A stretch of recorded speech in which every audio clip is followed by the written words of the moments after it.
(2025년 2월 26일) 타이완 가오슝시 천전 운하 5호 선착장. 경찰은 운하 주변을 통제하고 수색 작업에 나섭니다. 경비함이 굉음을 내며 실종자 수색에 한창이던 그때 부표 같기도 하고 비닐봉지 같기도 한 알 수 없는 물체가 선착장 쪽으로 떠내려 오는데요. 바로 사람 머리였습니다. 경찰은 생각하죠. 결국 세 번째 피해자가 나왔군. 1년도 되지 않는 시간에 3명의 피해자가 나왔습니다. 세 번째 피해자에 대한 수사가 진행되면서 사건의 실체가 드러나고 범인의 정체가 알려지자 대만인들은 사법부의 안일함과 방조가 만들어낸 사건이라며 크게 분노하죠. 2024년과 25년에 타이완 가오슝에서 벌어진 연쇄살인 사건. 오늘 이야기 시작합니다. 2025년 2월 2일 늦은 밤. 자오 가족은 늦은 시간까지 잠을 이루지 못하고 있습니다.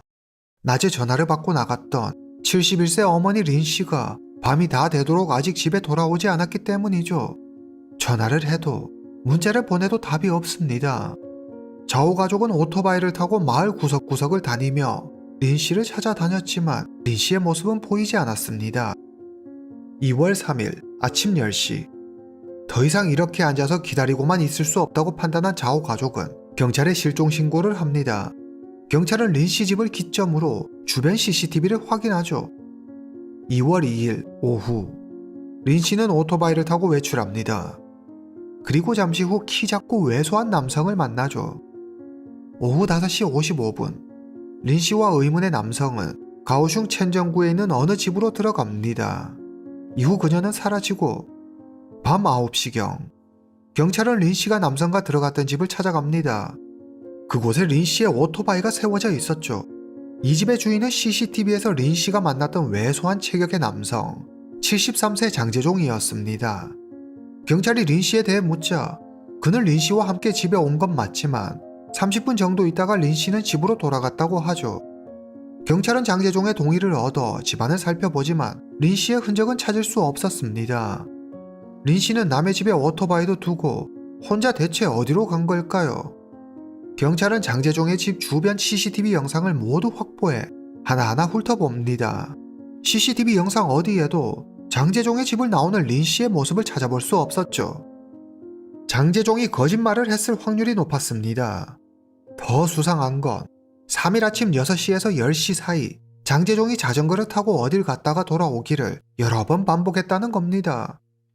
그 모습이 CCTV에 그대로 찍혀 있었죠. 그가 향한 곳은 첸전 운하 5호 선착장 부근이었습니다. 장재종은 총 12번 부두를 갔다 왔다 했는데 그중 5번은 자전거 바구니에 묵직해 보이는 비닐봉지가 들어있었습니다. 하지만 집으로 돌아올 때는 빈 비닐봉지였죠.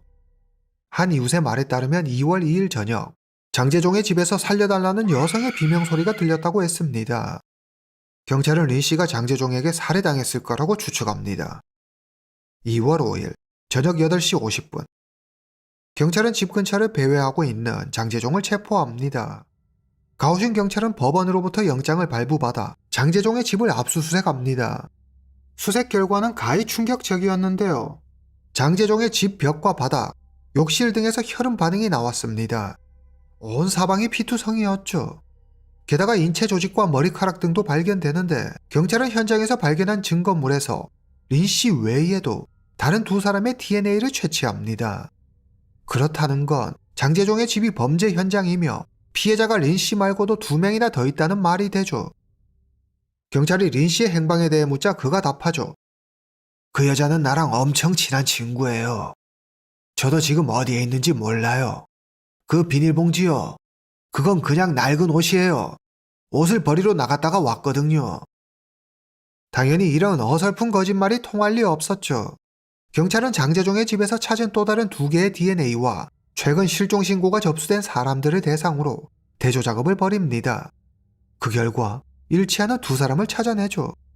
한 명은 장재종의 집 근처에 사는 74세 여성 장 씨였고 또 다른 이는 가오슝 난주구에 사는 75세 여성 황 씨였습니다. 장 씨의 가족은 1월 27일과 2월 1일 2번에 걸쳐 실종 신고를 했습니다. 1월 14일부터 장 씨의 행방을 찾을 수 없었다고 하죠. 그리고 황 씨의 아들은 2024년 12월 15일 경찰을 찾아와 11월 27일 이후 어머니의 행방이 묘연하다며 실종 신고를 합니다.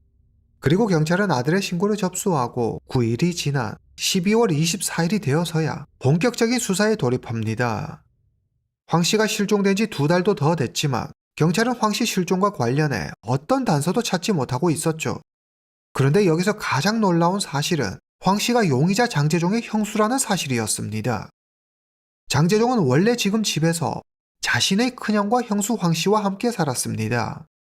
2024년 5월 형이 세상을 떠나고 형수 혼자 남게 되자 그녀는 다른 집으로 이사가고 장재종 혼자 지금 집에 남아 살게 된 거죠. 피해자의 신원이 밝혀지자 경찰은 CCTV 확보에 주력합니다. 2024년 11월 29일 낮 12시 10분 황 씨가 장재종의 집으로 들어갑니다. 그리고 자취를 감추죠. 황 씨가 집에 들어가고 약 15시간이 지난 11월 30일 새벽 3시 19분 장재종은 자전거를 타고 여러 차례 외출합니다. 2025년 1월 17일 오후 1시 74세 여성 장 씨가 가오슝에 있는 한 공원의 모습을 드러냅니다. 오후 2시 30분 그녀는 장재종과 함께 그의 집으로 갑니다. 이후 장 씨 역시 모습을 감추죠. 저녁 8시 5분부터 다음날 아침 6시까지 장재종은 비닐봉지를 들고 여러 번 집 밖을 들락거리죠. 시간상으로 볼 때 형수 황 씨, 이웃 장 씨, 그리고 마지막 린 씨 순으로 당한 듯 보였습니다. 그녀들은 20일 간격으로 장재종의 집에서 사라졌습니다. CCTV 영상을 보면 황 씨, 장 씨, 린 씨가 사라질 때마다 장재종은 비닐봉지를 들고 운하 쪽으로 갔습니다. 경찰은 장재종이 피해자들을 죽인 다음 잘라 운하에 버렸을 거라고 추정하죠. 경찰은 2월 6일부터 천정강에서 황 씨, 장 씨, 린 씨의 유해를 찾는 수색 작업을 진행합니다. 경찰과 군 특수대원들, 민간 잠수사까지 수중 수색에 투입되죠. 그들은 실종자 유실을 방지하기 위해 먼저 유실 방지망을 설치합니다. 2025년 2월 6일 경찰은 2개의 비닐봉지를 발견합니다. 봉지 안에는 왼발과 신체 일부가 들어있었죠. 수색 작업은 2월 10일까지 이어졌고 경찰은 총 24개의 신체 조각을 발견합니다. 23개는 린 씨의 것이었고 흉부 조직만이 장 씨의 것이었습니다. 시간이 많이 흐른 탓인지 황 씨는 발견되지 않았습니다. 그 사이 경찰서에서는 경찰의 강도 높은 조사가 계속됐고 경찰의 압박에도 장재종은 얼굴색 하나 변하지 않았죠. 혈흔, 피 묻은 수건, DNA 결과 등 명백한 증거가 앞에 있는데도 그는 자기는 모르는 일이라며 범행 일체를 부인합니다. 가오슝시 경찰국장 리니엔텐이 나서 장재종에게 경고합니다. 너 이대로 가면 100% 사형이야. 좋은 말로 할 때 사실대로 말하는 게 좋을 거야. 장재종은 조금의 망설임도 없이 바로 이야기하죠. 마음대로 해. 죽이든지 살리든지. 장재종이 범행을 인정하지 않으니 경찰은 장재종이 꼼짝 못할 확실한 증거를 찾아야만 했습니다. 그들은 더 많은 증거를 수집하기 위해 그의 집을 다시 수색하기로 하죠. 이번에는 용의자 장재종을 대동해 확실한 증거 수집에 나섭니다. 경찰이 증거를 찾고 수사하는 모습에 질의 겁을 먹고 사실대로 말하지 않을까 하는 기대도 있었죠. 오전 11시부터 오후 4시 30분까지 수색이 진행되는 총 5시간 30분 동안 장재종은 무표정한 얼굴로 그저 경찰의 수색 작업을 바라만 볼 뿐이었습니다. 그리고 증거물에 서명하라는 경찰의 말은 무시하면서 경찰이 주는 밥은 또 맛있게 먹는 뻔뻔함을 보이죠. 기대한 장재종의 협조는 전혀 없었지만 그렇다고 이번 수색이 헛된 것만은 아니었습니다. 경찰은 가장 중요한 단서를 발견하게 되죠. 2월 13일 가오슝 경찰이 기자회견을 엽니다. 장재종의 집에서 20cm 길이의 가위와 30cm 길이의 칼, 망치 한 자루 등 범행 도구를 찾았습니다. 가위와 칼에서 린 씨와 장 씨의 DNA를, 망치에서는 황 씨의 DNA를 발견했습니다. 경찰은 이 외에도 쪽지 한 장을 발견하는데요. 쪽지에는 장재종 본인의 이름과 여성 4명의 이름이 적혀 있었습니다. 황 씨, 장 씨, 린 씨, 그리고 또 다른 한 명의 이름이 있었죠. 경찰은 4번째 여성 역시 피해자가 아닌지 걱정했지만 다행히 그녀는 살아 있었습니다. 장재종에게는 형 말고 동생도 한 명 있었는데 동생 역시 실종됐다는 이야기가 들렸습니다. 경찰은 동생 장원종 역시 장재종에 살해됐을 거라고 생각했죠. 그런데 모두의 예상을 깨고 장원종은 지명수배자였습니다. 그는 금지 약물 판매 혐의로 17년형을 선고받았습니다. 하지만 교도소 수감 중 탈옥해 벌써 20개월째 도피 중이었죠. 경찰은 수사 인력을 늘려 장원종의 뒤를 추적합니다. 2월 13일 오후 경찰은 장재종의 집에서 700m 떨어진 곳에서 동생 장원종을 잡는 데 성공합니다. 하지만 장원종은 피해자들이나 이번 사건에 대해 아는 게 없었습니다. 한편 2월 21일까지 진행된 수색 작업에서 경찰은 76개의 신체 조직을 발견합니다.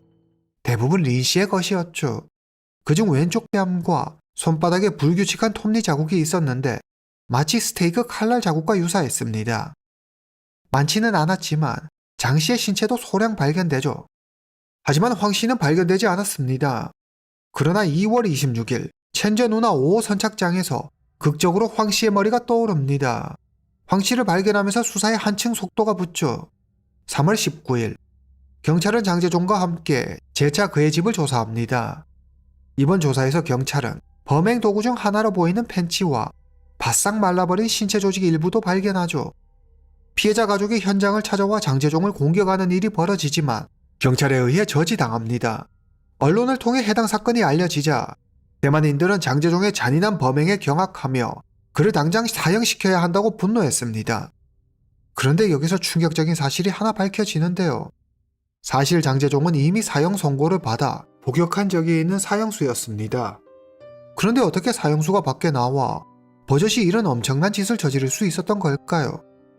장재종, 그가 누구인지 지금부터 그에 대해 알아보겠습니다. 1972년 당시 20살의 장재종은 22살 천도홍, 16살 임씨와 어울려 다녔습니다. 10월 21일 밤 10시 장재종, 천도홍, 임씨 세 사람은 야시장에서 꼬치를 먹고 맥주를 마십니다. 늘 돈에 쪼들렸던 천도홍이 계속 이렇게 살 순 없다며 한탕 크게 하자고 두 사람에게 도둑질을 제안하죠. 장재종은 20살로 아직 어린 나이였지만 이미 많은 전과 기록을 가지고 있었습니다. 16살이던 1968년의 절도로 같은 해 살인 미수로 징역 3년 2개월을 선고받고 막 교도소에서 출소한 상태였죠. 그는 옳다구나 천도홍의 제안을 덥석 받아들입니다. 임씨 역시 마찬가지였죠. 새벽 2시 세 사람은 가오슝 푸싱 3로에 있는 한 초등학교 입구에서 만납니다. 천도홍과 장재종은 품에 칼을 숨기죠. 때마침 여성 승객을 태운 택시가 지나갑니다. 세 사람은 택시를 가로막더니 잽싸게 택시에 올라탑니다. 그러곤 택시 기사를 위협해 고속도로를 타고 북쪽으로 이동했습니다. 원래 이들의 목적은 돈이었습니다. 돈만 뺏을 생각이었죠. 하지만 택시에 탄 여성 승객을 보니 짐승 같은 욕구가 꿈틀거렸습니다. 그들은 택시기사에게 인적이 드문 옥수수밭으로 가라고 시킨 뒤 차가 멈추자 차 안에서 번갈아가며 몹쓸 짓을 저지르죠. 이후 택시는 세 사람을 태우고 다시 도로로 나옵니다. 그런데 눈앞에 검문을 하고 있는 경찰이 보였습니다. 사람 살려! 경찰을 발견한 택시기사는 바로 문을 열고 밖으로 뛰어내리죠. 놀란 천동이 재빨리 운전대를 잡더니 미친 듯이 도망칩니다. 가까스로 경찰의 추적을 피한 이들은 한 초등학교 앞에 차를 세웁니다. 그리고 차 안에 있던 620대만 달러를 훔치고 여성 승객에게 2,800대만 달러를 빼앗죠. 세 사람은 총 3,420달러를 나눠 갖고 각자 택시를 잡아 타고 도망칩니다. 그러나 얼마 못 가 경찰에 붙잡혀 재판에 넘겨지죠. 확실한 목격자가 있고 물적 증거가 있는 상황에서도 세 사람은 끝까지 범행을 부인합니다. 가오슝 지방법원은 장재종, 천도홍에게 사형을 선고합니다. 두 사람은 곧장 항소하죠. 타이완 고등법원은 항소를 기각하고 원심 판결을 유지합니다. 두 사람은 다시 상고합니다. 그런데 3심 최고법원에서 생각지 못한 재판 결과가 나오죠. 장재종은 범행 도중 여성 승객을 풀어주자고 천도홍에게 말했습니다. 하지만 천도홍은 바로 거절하고 짐승 같은 짓을 저질렀죠. 법원은 장재종이 범행에 가담하기는 했지만 범행 도중 여성 승객을 풀어주자고 말했다는 사실을 정상 참작해 사형을 선고받았던 장재종을 무기징역으로 감형해 줍니다. 천도홍은 원심과 같은 사형을 선고받죠. 이렇게 장재종은 구사일생으로 목숨을 부지하게 되고 25년 뒤 모범수로 가석방돼 45세의 나이로 다시 사회에 나옵니다. 악마가 다시 사회로 돌아온 순간이었죠. 장재종은 큰형의 집으로 가 큰형, 형수와 함께 살았습니다. 이 사실이 알려지자 사람들은 이 모든 건 살인마를 풀어준 사법부의 책임임과 동시에 사회로 복귀한 범죄자가 다시 범죄를 저지를 동안 손 놓고 있었던 관계당국의 책임이라며 국가가 사실상 범죄를 방조하고 부추겼다며 맹비난했습니다. 그리고 애초에 제대로 형을 집행했더라면 3명의 소중한 목숨을 지킬 수 있었을 거라며 극악무도한 범죄를 저지른 범죄자들의 가석방을 반대하는 시위가 벌어지기도 했죠. 그러면 모범수로 감옥에서 풀려난 장재종은 왜 또 범죄를 저지른 걸까요? 장재종은 출소 후 안정된 수입이 보장된 직장을 찾을 수 없었습니다. 화려한 전과를 가진 그를 원하던 회사는 어디도 없었죠. 동생 장원종의 말에 따르면 장재종이 살고 있던 집은 그들의 아버지 장씨의 유산이었습니다. 아버지가 돌아가신 후 형제들의 합의하에 장남이 큰형이 집을 갖기로 하고 나머지 재산은 큰형을 뺀 형제끼리 나눠 갖기로 했죠. 장재종은 출소 후 계속 이 집에서 살았습니다. 그렇기 때문에 자기도 이 집에 대한 권리가 있다고 생각했죠. 그는 한동안 큰형 부부와 집 문제로 갈등을 겪었습니다. 오랜 시간이 흘러 큰형이 세상을 떠나자 장재종은 드디어 자기가 이 집의 주인이 될 거라고 생각했습니다. 그러나 큰형이 죽기 전 큰아들, 그러니까 장재종의 조카 명의로 이미 등기를 마친 상태였죠. 장재종이 어떻게 이럴 수 있냐며 따지자 형수는 골치가 아프다며 집을 부동산에 내놔버립니다. 이 일로 장재종은 앙심을 품고 형수를 가만두지 않겠다고 벼르죠. 2024년 11월 29일 장재종은 형수 황씨를 집으로 불러 집 문제로 다시 크게 다툽니다. 장재종은 헝겊으로 황씨 목을 조르고 황씨가 숨지자 장재종은 망치와 칼을 이용해 황씨를 작업한 다음 냉장고에 보관하죠. 다음날 새벽 장재종은 비닐봉지에 황씨를 담은 다음 자전거를 타고 천전 운하로 가 황씨를 버립니다. 한 번에 다 처리할 수 없어 여러 번 왔다 갔다 하며 처리하죠. 이후 장재종은 황씨의 카드로 5천 대만 달러를 인출합니다. 언론과의 인터뷰에서 장재종의 친구가 말합니다. 연말에 장재종이 친구 5을 집으로 초대한 적이 있었어요.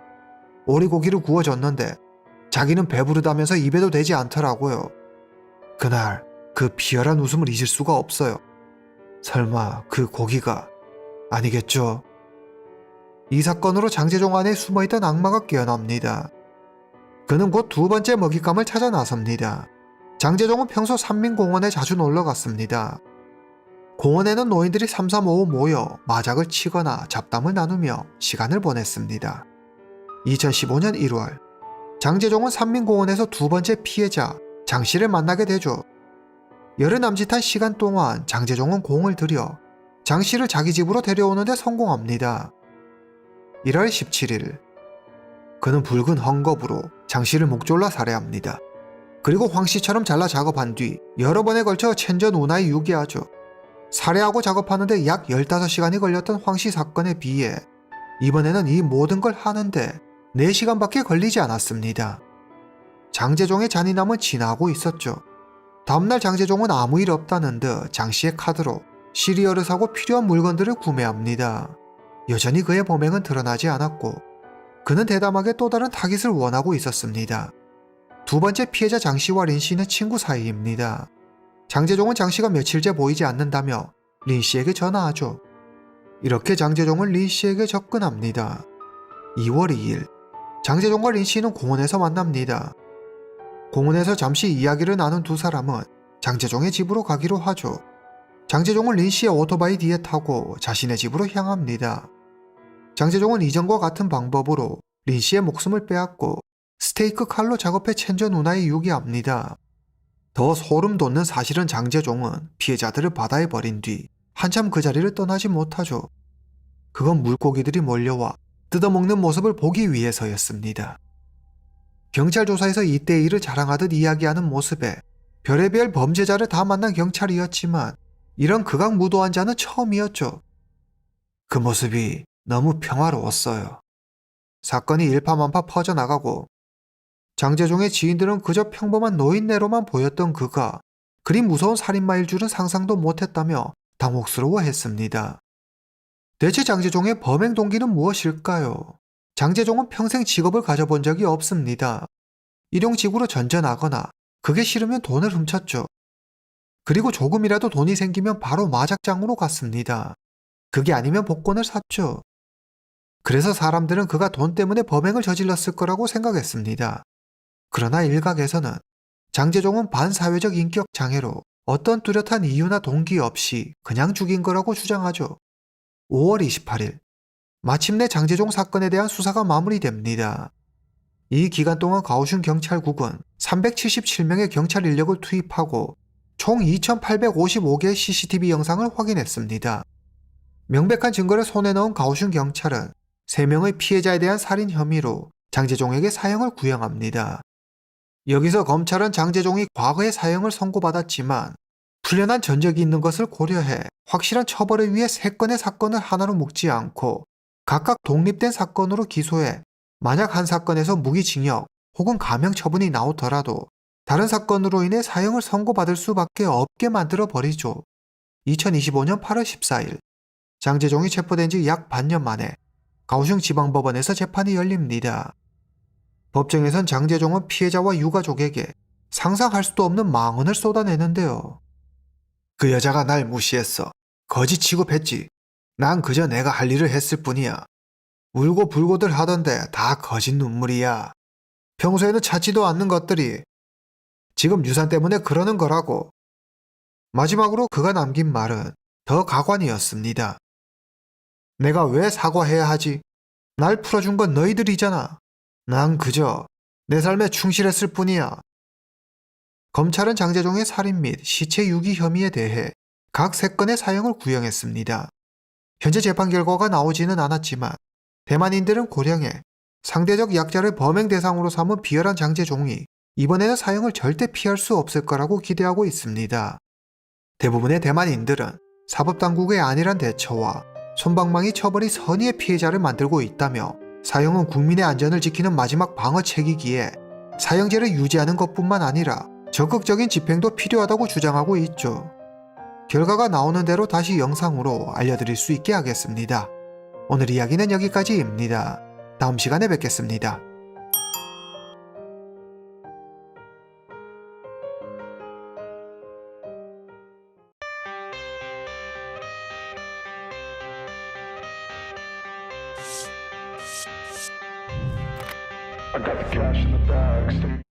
허난성 부성장 리더빈. 그는 아내 때문에 수도 없이 망신을 당했는데요. 그의 아내는 조금이라도 자기 비위에 거슬린다 싶으면 다른 사람들이 있건 말건 남편한테 쌍욕을 날리고 때리기 시작합니다. 지금까지 어디 가서 아쉬운 소리 해본 적 없고 당당하게 살았는데 부성장이라는 위치가 무색하게 리더빈은 허구한 날 아내에게 무릎을 꿇고 용서를 빌어야 했습니다. 리더빈의 회사 동료나 친척이 집에 찾아와도 그의 아내는 손님들 앞에서도 변함없이 상스럽고 무례하게 행동했죠. 손님들이 다 보는 앞에서 욕하는 건 기본이고 리더빈을 과도로 찌르려고 한 적도 있었습니다. 얘기만 들어도 정말 보통이 아닌데요. 리더빈의 아내는 대체 왜 이러는 걸까요? 리더빈은 어쩌다 지금의 아내를 만나 결혼하게 된 걸까요? 놀랍게도 리더빈은 배우자를 고르는 자기만의 확실한 기준이 있었습니다. 가방끈이 짧고 못생겼으며 자기 아버지, 즉 시아버지를 잘 모실 수 있는 그런 여성을 찾았죠. 리더빈이 왜 이런 기준을 갖게 되었는지는 뒤에서 차차 설명하겠습니다. 이 기준에 맞는 여성을 찾기 위해 리더빈은 무지하게 공을 들였습니다. 그래서 고르고 고른 여자가 바로 지금의 아내죠.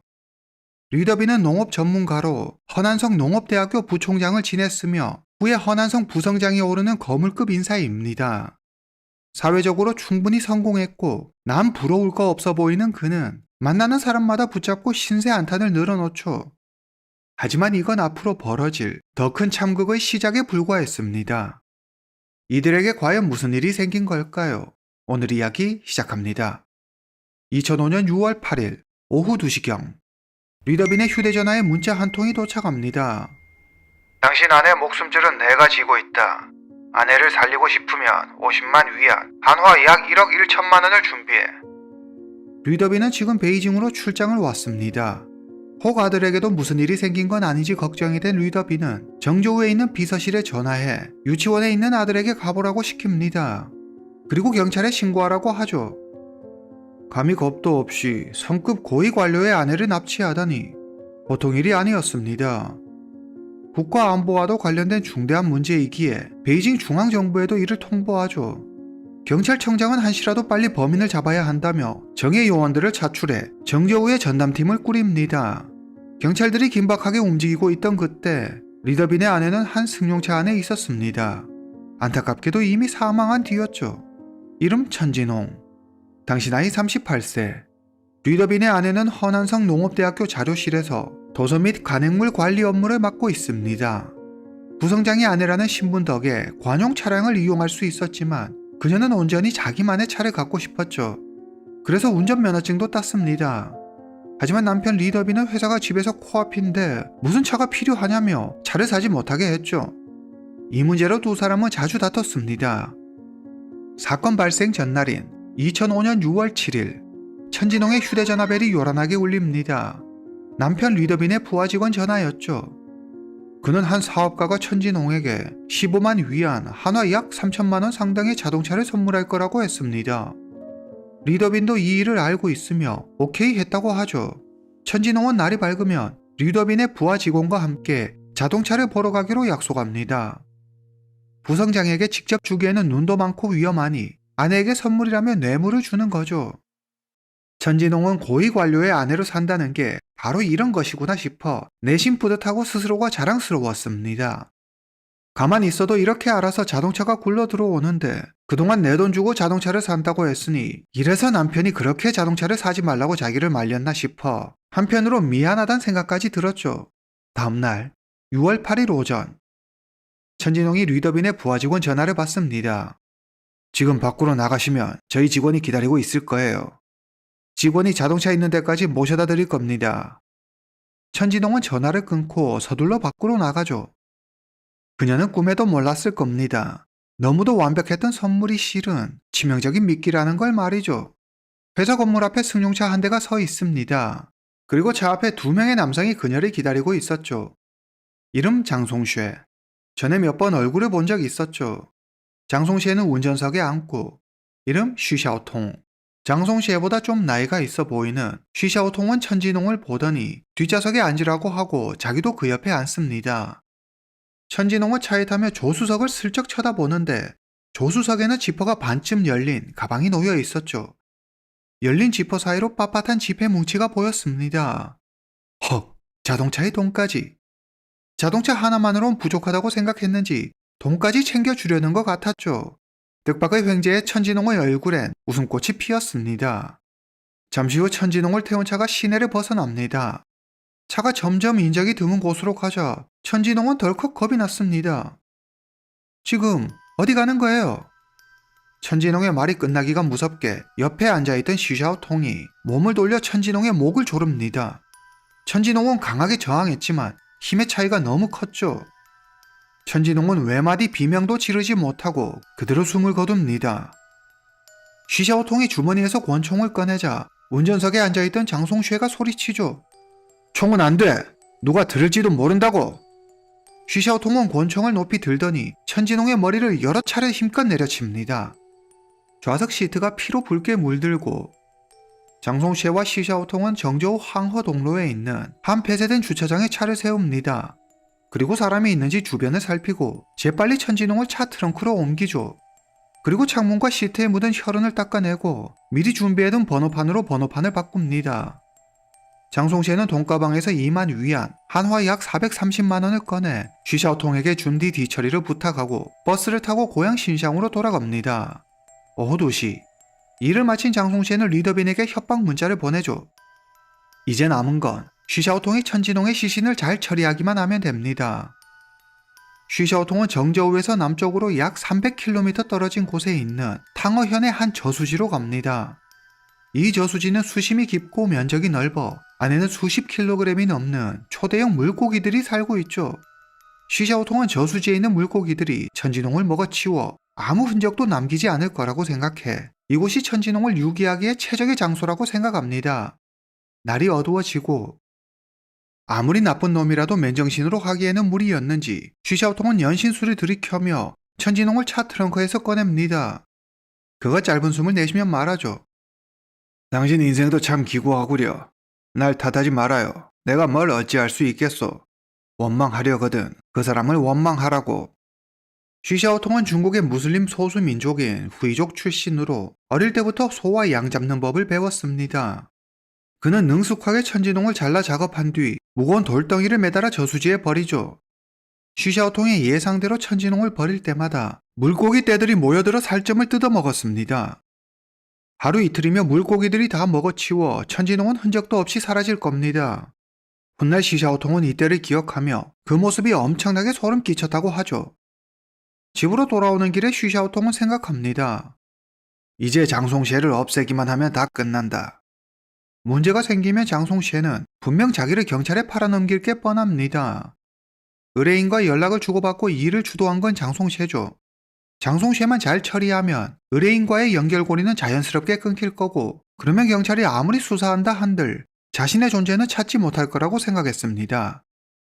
그래서 만약 일이 잘못될 때를 대비해 장송시에를 처리하기로 마음먹죠. 밤 11시. 쉬샤오통은 잠시 눈을 붙이고 차차 장송시에를 해결하기로 하죠. 그런데 잠이 막 들려는 찰나 경찰이 문을 박차고 들어와 쉬샤오통을 체포합니다. 경찰은 천진홍의 통화 기록을 토대로 사건 당일인 6월 8일 천진홍에게 마지막으로 통화한 사람을 찾아냅니다. 그리고 그자가 장송시에와 쉬샤오통이 천진홍을 납치했다고 실토하죠. 그 덕에 경찰은 바로 장송시에와 쉬샤오통을 체포할 수 있었습니다. 부성장 류더빈의 아내 천진홍이 사망했다는 사실이 알려지자 주변 사람들의 반응은 둘로 나뉘었습니다. 지인들은 아내 천진홍이 류더빈에게 함부로 하고 걸핏하면 때리고 욕하는 걸 잘 알고 있었죠. 한 번은 류더빈의 허리와 아랫도리를 과도로 찌른 적이 있었는데 이 일로 류더빈은 하마터면 사내 구실 못하는 고자가 될 뻔했습니다. 지독하리만큼 악독했던 악체의 죽음에 어떤 이는 슬퍼했고 또 어떤 이는 지옥에서 해방된 걸 축하한다고 했죠. 허난성 부성장 류더빈, 그는 어떤 사람일까요? 그에 대해 알아보도록 하겠습니다. 류더빈, 1953년 5월 출생, 당시 나이 52세. 류더빈은 자수성가의 표본과도 같은 인물이죠. 그는 허난성 옌리형 다마형 인우촌의 한 가난한 집안에서 태어났습니다. 아버지는 다리에 장애가 있었고 어머니는 중병에 걸려 일찍 세상을 떠났죠. 10살이 된 류더빈은 가족의 생계를 책임지는 가장이 됩니다. 류더빈은 동이 트기도 전에 집을 나서 하루 종일 술에 석탄을 싣고 나릅니다. 그러다 늦은 밤이 되면 집으로 돌아오죠. 부모의 손길이 필요한 아이였지만 꼬마 류더빈은 어른도 감당하기 힘든 고된 시간을 묵묵히 견뎌내야만 했습니다. 중학교를 졸업한 류더빈은 더 이상 학교에 다니는 건 의미가 없다고 생각해 진학을 포기하고 본격적으로 농사를 짓습니다. 1975년 22살의 류더빈은 마을 이장의 도움으로 허난농업대학의 공산당 추천 특별 전형으로 입학합니다. 한 달에 26유안, 한화 약 6천원 정도의 장학금도 받게 되죠. 매일 일만 하다가 공부하게 되니 류더빈은 너무 즐거웠습니다. 성실한 류더빈의 모습을 눈여겨본 지도교수 팔렌의 추천으로 대학원에 들어가게 됩니다. 6개월 후 미국 캔자스 주립대학교로 유학을 떠나죠. 그리고 그곳에서 석박사를 모두 마칩니다. 1988년 류더빈은 박사를 끝내고 다시 모교 허난농업대학으로 돌아옵니다.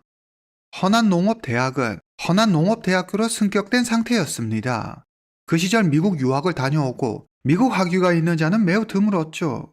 류더빈은 농업대학교 총장과 허난성 교육청 관리의 추천을 받아 농업대학교 교육센터 주임으로 들어가게 됩니다. 그리고 그 능력을 인정받아 농업대학교 부총장이 되죠. 마을 사람들은 어려운 환경을 이겨낸 그의 성공을 진심으로 축하했습니다. 류더빈은 마을에서 소문난 효자입니다. 그의 아버지는 다리에 장애가 있어 거동이 불편했기 때문에 곁에서 보살펴줄 사람이 필요했죠. 류더빈은 아버지를 정저우 집으로 모셔와 밤낮으로 지극정성 보살핍니다. 여동생까지 집으로 불러 아버지를 돌보게 했죠. 류더빈은 미국으로 유학 가기 전 대학 동창인 고슈찬과 결혼했습니다. 고슈찬은 류더빈의 첫 번째 아내죠. 결혼한 후 얼마 지나지 않아 두 사람은 딸을 낳습니다. 고슈찬은 딸과 함께 미국으로 가 남편의 뒷바라지를 했고 류더빈이 다시 중국으로 돌아왔을 때도 남편 곁을 지켰습니다. 그런데 문제는 류더빈이 공직에 오르면서 시작되죠. 두 사람의 결혼 생활은 엉망진창이 됩니다. 1997년 류더빈은 아내 고슈찬과 이혼합니다. 그리고 딸 양육권은 아내 고슈찬이 가져가죠. 고슈찬은 도시에서 나서 도시에서 자란 전형적인 도시 여성으로 외모도 아름다웠고 자신만의 커리어도 확실했습니다. 리더빈은 자기가 아버지에게 하듯 아내 고슈찬이 식사 때마다 직접 밥상을 방으로 가져다 드리고 옆에서 식사하는 걸 돕는 등 하나부터 10까지 살뜰하게 챙기길 바랬죠. 고슈찬이 가장 곤란했던 건 남자인 시아버지의 대소변을 직접 받아내야 하는 일이었습니다. 리더빈은 바쁜 자신을 대신해 아내가 아버지에게 잘해야 한다고 끊임없이 이야기했고 리더빈의 요구는 날이 갈수록 그 정도가 심해졌습니다. 한마디로 대리 효도를 강요한 셈이죠. 고슈찬은 남편의 요구에 지쳐갔습니다. 리더빈은 본디 가부장적이고 권위적이며 편협하고 의심이 많은 사람입니다. 거기에 더해 큰 단점이 하나 있었는데 입이 너무 가벼웠죠. 리더빈은 사람을 만날 때마다 아내에 대한 불평불만을 늘어놓습니다. 그의 이런 이야기는 공무원 사회에 빠르게 퍼져나갔고 허난성 공무원이라면 그의 집안일을 모르는 사람이 없을 정도였죠. 리더빈이 농업대학교 부총장이었을 때 아내 고슈찬과의 갈등이 극에 달했습니다. 사태를 수습해보고자 리더빈은 아버지를 고향으로 돌려보내고 간병인의 고용에 아버지의 수발을 들게 했죠. 하지만 이미 돌아올 수 없는 강을 건넌 두 사람은 이혼하게 됩니다. 이혼 후 리더빈은 본인만의 재혼 조건을 만듭니다. 여자가 많이 배우고 똑똑하면 사사건건 따지기만 하고 피곤하다. 그래서 첫째, 가방끈은 짧을수록 좋다. 얼굴이 반반하면 땀만 먹기 쉽고 얼굴값 한다고 피곤하게 구니. 둘째, 못생길수록 좋다. 그리고 마지막이 제일 중요한 조건인데 셋째, 무조건 아버지 병시중을 들어야 한다. 리더빈의 재혼 조건을 들은 친구는 이게 인생의 반려자를 찾는 거냐며 그냥 가정부를 찾는 편이 더 낫지 않겠냐고 비아냥댔죠. 이 조건대로라면 리더빈은 부부로서의 감정은 필요 없다는 걸까요? 어이없게도 리더빈은 신상시 살림부서 책임자의 여동생과 내연관계에 있었습니다. 그는 다루기 쉽고 순종적이며 자기가 밖에서 무슨 짓을 하고 다니던 방해가 되지 않는 그런 여자를 원했습니다. 그러니까 한마디로 시아버지 잘 모시면서 집안을 이끌어갈 무료 봉사할 가정부가 필요했던 거죠.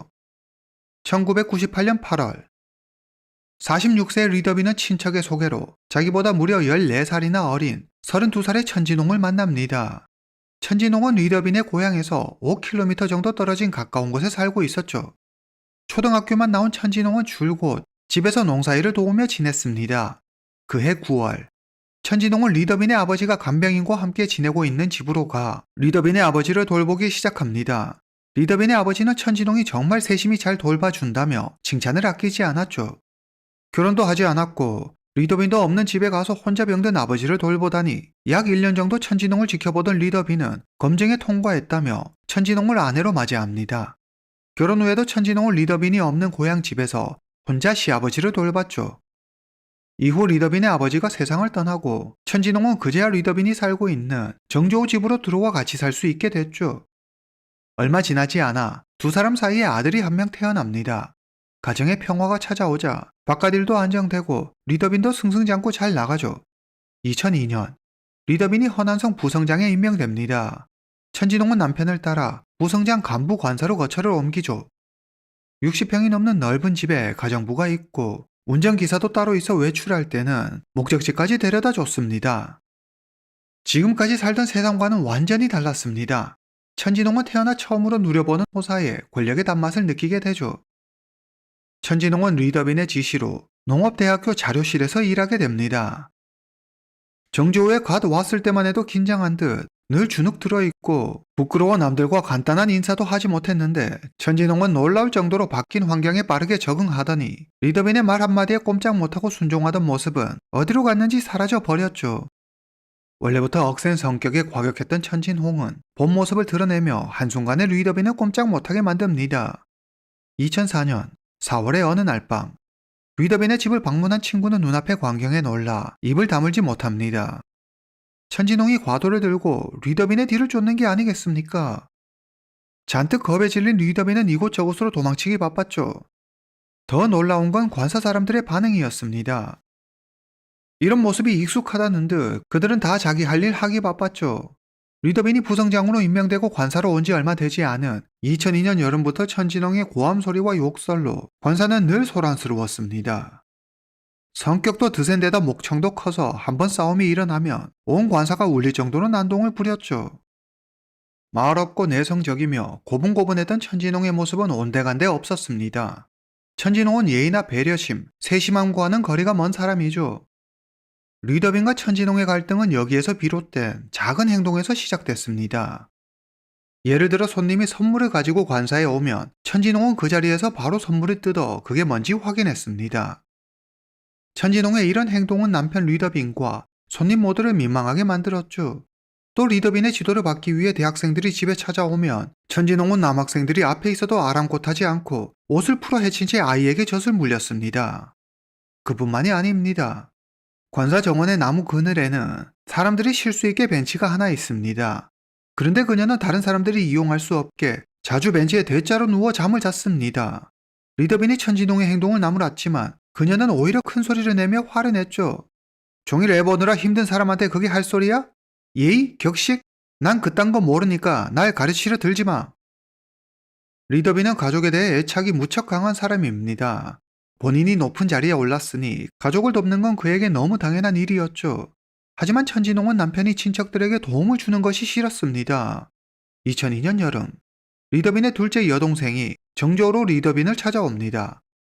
그녀는 오빠에게 400위안, 한화 약 9만 원만 달라고 하죠. 그러자 천진홍이 대뜸 소리를 지릅니다. 우리 집에 돈 나오는 황아리라도 있는 줄 알아? 돈 얘기할 것 같으면 앞으로 여기 널친도 하지 마!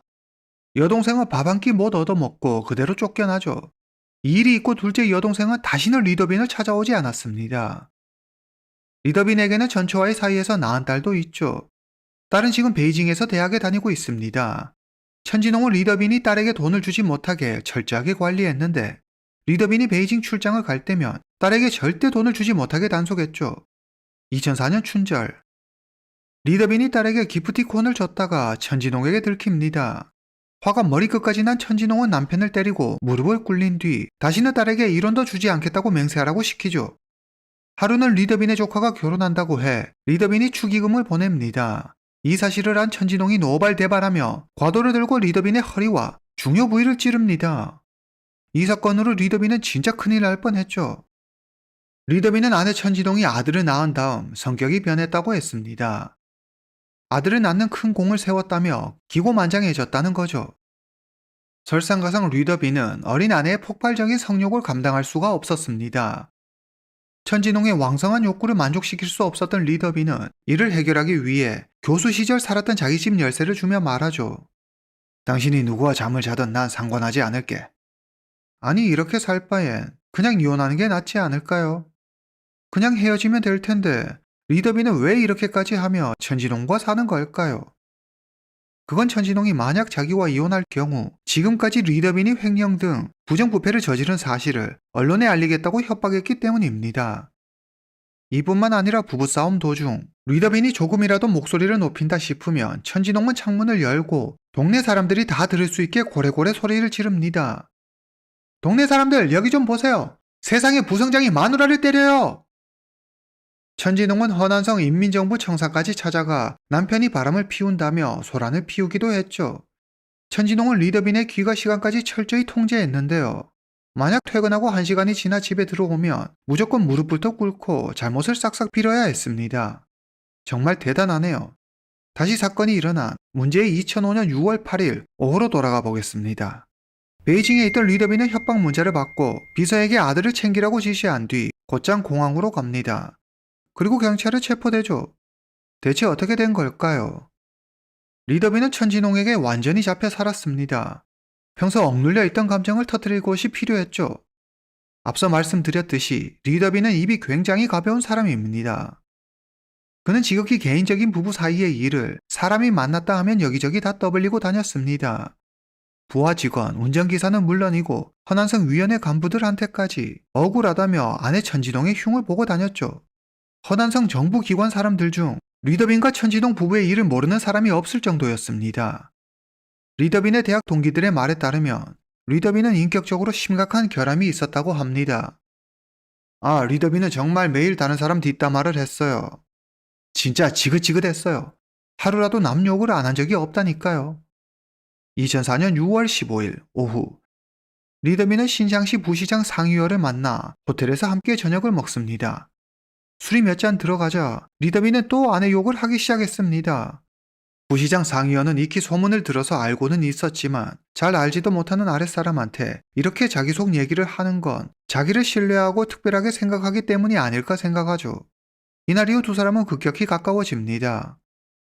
2004년 가을, 허난성 정부에서 허난성 지역의 농촌 금융을 담당하는 농촌신용협동조합을 설립할 계획을 발표하죠. 상희어는 자신이 그곳의 책임자가 되고 싶었습니다. 그래서 리더빈에게 도움을 청하죠. 리더빈은 상희어를 책임자 자리에 앉히려고 나름의 노비를 펼치지만 뜻대로 일이 되지 않았습니다. 하지만 상희어는 자기를 위해 애쓰는 리더빈을 보며 리더빈이 부하 직원을 아끼고 의리 있는 상사라고 생각합니다. 2004년 10월, 리더빈의 형 가족이 정조우에 사는 리더빈을 찾아옵니다. 리더빈은 형님 가족을 집에서 재우고 싶었지만 아내 천진홍의 반대로 그렇게 하지 못하죠. 51세의 리더빈은 분통을 터뜨리며 눈물을 쏟아냅니다. 다음날, 상희어가 리더빈에게 식사를 대접합니다. 리더빈은 간밤에 있었던 일을 이야기하며 아내에 대한 분노를 감추지 못하죠. 악처도 이런 악처가 없어. 진짜 사람이라도 사서 어디 한 군데 부러뜨리고 싶어. 상희어가 갑자기 진지한 얼굴로 말합니다. 부성장님, 전 부성장님 편입니다. 필요하시다면 제가 한번 사람을 구해보겠습니다. 2005년 4월, 리더빈은 상희어를 만나 또 아내 욕을 합니다. 상희어가 말하죠. 그런 여자 때문에 왜 고민하시는 겁니까? 그냥 깔끔하게 치워버리시죠. 제가 부리는 사람이 일 처리 안 하는 기가 막히게 잘합니다. 한참을 고민하던 리더빈이 승인한다는 듯 고개를 한번 끄덕이더니 말합니다. 좋아, 자네가 알아서 해. 그런데 이 상희허라는 자, 이자도 보통 내기가 아닙니다. 그는 허난성 탕허현 산간 지역의 지독하게 가난한 동네에서 태어났습니다. 고등학교를 졸업하고 상희허는 마을에서 교사로 활동하다가 허난농업대학에 들어가죠. 그리고 졸업 후에 허난성 농업농촌청의 말단으로 입사해 처장까지 순조롭게 올라갑니다. 2000년 7월, 상희허는 40도 안 된 나이에 농업농촌청 부청장으로 승진하죠. 그리고 2년 뒤 신장시 부시장으로 부임합니다. 상희어는 성공을 위해서라면 수단과 방법을 가리지 않는 독종입니다. 그는 신장시 부시장 자리에서 더 이상 승진이 힘들어지자 자기 앞길을 막고 있는 장애물을 직접 치우겠다며 신장시 시위원회 상무위원을 죽이려 한 일도 있었죠. 리더빈이 나이도 많고 직위도 훨씬 높았지만 리더빈과 상희어는 인간 본질 자체가 달랐습니다. 여리고 미련하고 겁 많은 리더빈에 반해 상희어는 자신의 성공에 방해된다 싶으면 사람 하나 죽이는 건 일도 아니었죠. 상희어의 속셈은 명확했습니다. 리더빈의 아내를 처리해주면 자기가 리더빈의 약점을 완벽하게 틀어지게 됩니다. 그러면 그가 자연스레 자기를 높은 곳까지 데려다 줄 거라고 믿었죠. 이 도박은 충분히 가치가 있었고 절대 실패하지 않을 거라는 자신감도 있었습니다.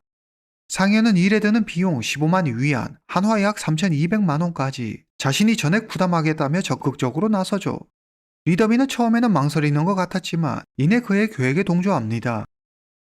상희어에게는 이럴 때를 대비해 뒤처리해주는 청소부가 있었습니다. 바로 장송쉐였죠. 장송쉐는 상희어와 같은 허난성 탕허현 출신으로 고향 친구입니다. 그는 10대 때부터 상해, 사기 절도 등 크고 작은 범죄를 저질러 이미 감옥도 여러 번 다녀왔습니다. 상희어는 농업농촌청에서 일했을 당시 고향 탕허현에서 큰 농장을 운영했습니다. 보상 문제로 인근 주민들과 분쟁이 잦았는데 상희어는 장송시를 농장 관리인으로 두고 골치 아픈 일을 해결하게 했죠. 상희어는 따로 보너스도 챙겨주고 전용차까지 내어주었습니다. 높은 자리에 있는 사람이 전과자인 자기에게 잘해주자 장송시에는 감격해 상희어의 명령이라면 물불 가리지 않고 무작정 뛰어들어 다 했습니다. 그렇다면 시샤오통은 어떻게 합류하게 된 걸까요? 장송시보다 4살 많은 그는 함께 복역했던 교도소 동지입니다. 경제적으로 여유가 있었던 장송시는 평소 시샤오통에게 밥도 사주고 술도 사주었습니다. 가끔 일거리도 물어다 주는 고마운 동생이었죠. 이렇게 잘해줬는데 시샤오통이 천진홍을 죽이고 자기까지 죽이려 했다는 걸 알게 된 장송시의 마음은 어떨까요? 참 신이라고는 눈꽃만큼도 찾아볼 수 없는 인간이네요. 상희어는 장송시에게 리더빈의 아내 천진홍을 죽이라고 시킵니다. 일이 성공하면 정조우의 좋은 집과 차를 사주겠다고 약속하죠. 장송시에는 혼자 힘으로는 힘들 것 같다는 생각에 시샤오통을 이 일에 끌어들입니다. 2005년 춘절이 지나고 봄이 오는 어느 날 장송시에는 상이어에게 선불로 받은 6천 위안, 한화 약 130만 원으로 권총 한 자루와 탄환 10발을 구매합니다. 그리고 천진홍의 얼굴을 익히기 위해 선물을 준다는 명목으로 상이어와 함께 리더빈의 집을 여러 번 방문하죠. 그래서 천진홍이 장송시의 얼굴을 알고 있었던 겁니다. 상이어는 천진홍을 처리할 4가지 방법을 생각해냅니다. 첫째, 여행 중 절벽 아래로 밀어버린다. 둘째, 교외로 유인해 교통사고를 낸다. 셋째, 강도를 위장해 집에서 살해한다. 넷째, 평소 갖고 싶어 했던 자동차를 선물해 준다며 유인한 뒤 처리한다. 2005년 6월 6일 장송시와 시샤오통은 우선 천진홍이 집에 있는 시간을 노리기로 합니다. 그러나 가정부가 좀처럼 천진홍의 곁을 떠나지 않아 기회를 잡지 못하죠. 그들은 고민 끝에 결국 4번째 방법이 가장 확실한 것 같다며 자동차 선물로 천진홍을 유인해 살해합니다. 범행정 상이어는 여러 대의 대포폰을 준비해 장송시의 일당에게 전달하죠. 그리고 서로 대포폰으로만 연락을 주고받았습니다. 상이어는 모든 것이 완벽하다고 믿었습니다. 그런데 정작 범행 당일 귀신이라도 쓰인 것인지 천진홍에게 연락할 때 자신의 업무용 폰을 사용하는 큰 우를 범하고 맙니다. 그 때문에 경찰은 쉽게 범인을 찾을 수 있었죠. 경찰에 체포된 리더빈은 범죄 사실을 순순히 자백합니다. 이때만 해도 리더빈은 본인이 직접 아내를 죽인 게 아니기 때문에 엄한 처벌이 내려질 거라고 생각하지 않았습니다. 그런데 1심에서 사형이 선고되자 비로소 꿈에서 깬 듯 모든 책임을 상이어에게 떠넘기죠. 난 죽이는 건 생각도 안 했어요. 상이어가 나한테 잘 보이려고 혼자 독단적으로 벌인 짓이에요. 리더빈의 이 같은 진술은 어리석음을 자인하는 꼴밖에 되지 않았죠. 아내를 죽이는 게 자기에게 잘 보이려고 한 일이었다는 말 자체가 그가 평소 얼마나 아내가 죽기를 바랬는지 증명하는 거였으니까요. 리더빈은 아내가 걸핏하며 자기를 때리고 칼로 찌른 적도 있었다며 바지를 벗어 당장이라도 상처를 보여줄 수 있다며 자신의 입장을 이해해달라고 판사 앞에서 통곡하며 호소하죠. 리더빈은 살려달라며 울고 불고 있는 추태 없는 추태 다 부립니다. 반면 상이어는 시종일관 침착한 모습을 보이죠. 판사의 후회하냐는 질문에 그는 말합니다. 무언가를 얻기 위해서는 그에 상응하는 대가를 치러야 하는 법이죠. 한마디로 후회하지 않는다는 거죠. 그는 인생을 걸고 도박을 했고 졌으니 깔끔하게 그 결과를 받아들이겠다고 말합니다. 법원은 리더빈, 상이어, 장송시의 시샤오통 4사람에게 사형을 선고합니다. 2005년 10월 18일 사이좋게 4사람의 형이 집행됩니다. 허난성 부성장, 리더빈과 천진홍 부부의 이야기, 여러분들은 어떻게 생각하십니까? 오늘 이야기는 여기까지입니다. 다음 시간에 뵙겠습니다.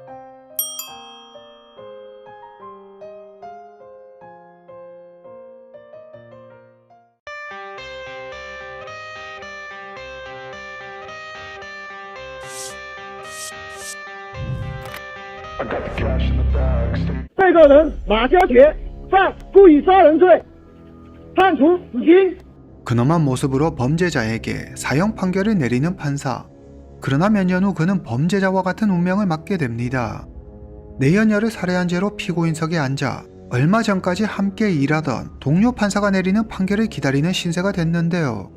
공정한 판결을 내리는 정의로운 판사로 사람들의 존경을 받던 그가 어쩌다 살인자가 된 걸까요? 오늘은 윈난에서 일어난 살인자가 된 판사의 이야기입니다. 2019년 9월 하순 윈난성 쿤밍시의 어느 한 고급 아파트. 오전 10시 아이들은 학교에 가고 회사원들은 출근하고 한바탕 아침 전쟁을 치른 아파트에 고요한 평화가 찾아옵니다. 그런데 갑자기 무거운 물체가 바닥에 떨어지는 소리가 납니다. 부딪히는 충격이 얼마나 컸던지 주변에 주차된 차량 여러 대가 시끄럽게 경보음을 울려대죠. 갑작스러운 소란에 집안에 있던 주민들이 일제히 창문을 열어 밖을 내다봅니다. 무슨 일이 일어난 걸까요? 짧은 머리를 한 여성이 피범벅이 된 채 바닥에 쓰러져 있습니다. 엄청난 충격에 온몸이 뒤틀리고 바닥에는 피가 흥건했습니다. 놀란 주민들은 바로 경찰에 신고합니다. 잠시 후 경찰이 현장에 도착하고 아파트 경비원의 진술과 CCTV 영상을 통해 경찰은 사망한 여성이 2303호에 사는 양핑이라는 걸 알게 됩니다. 그녀는 몇 년 전 방 2개, 화장실 하나가 있는 이 아파트 2303호로 이사 왔죠. 경찰은 조사를 위해 2303호로 갑니다. 집엔 왜소한 체구에 머리숱이 별로 없는 웬 중년 남성이 있었습니다.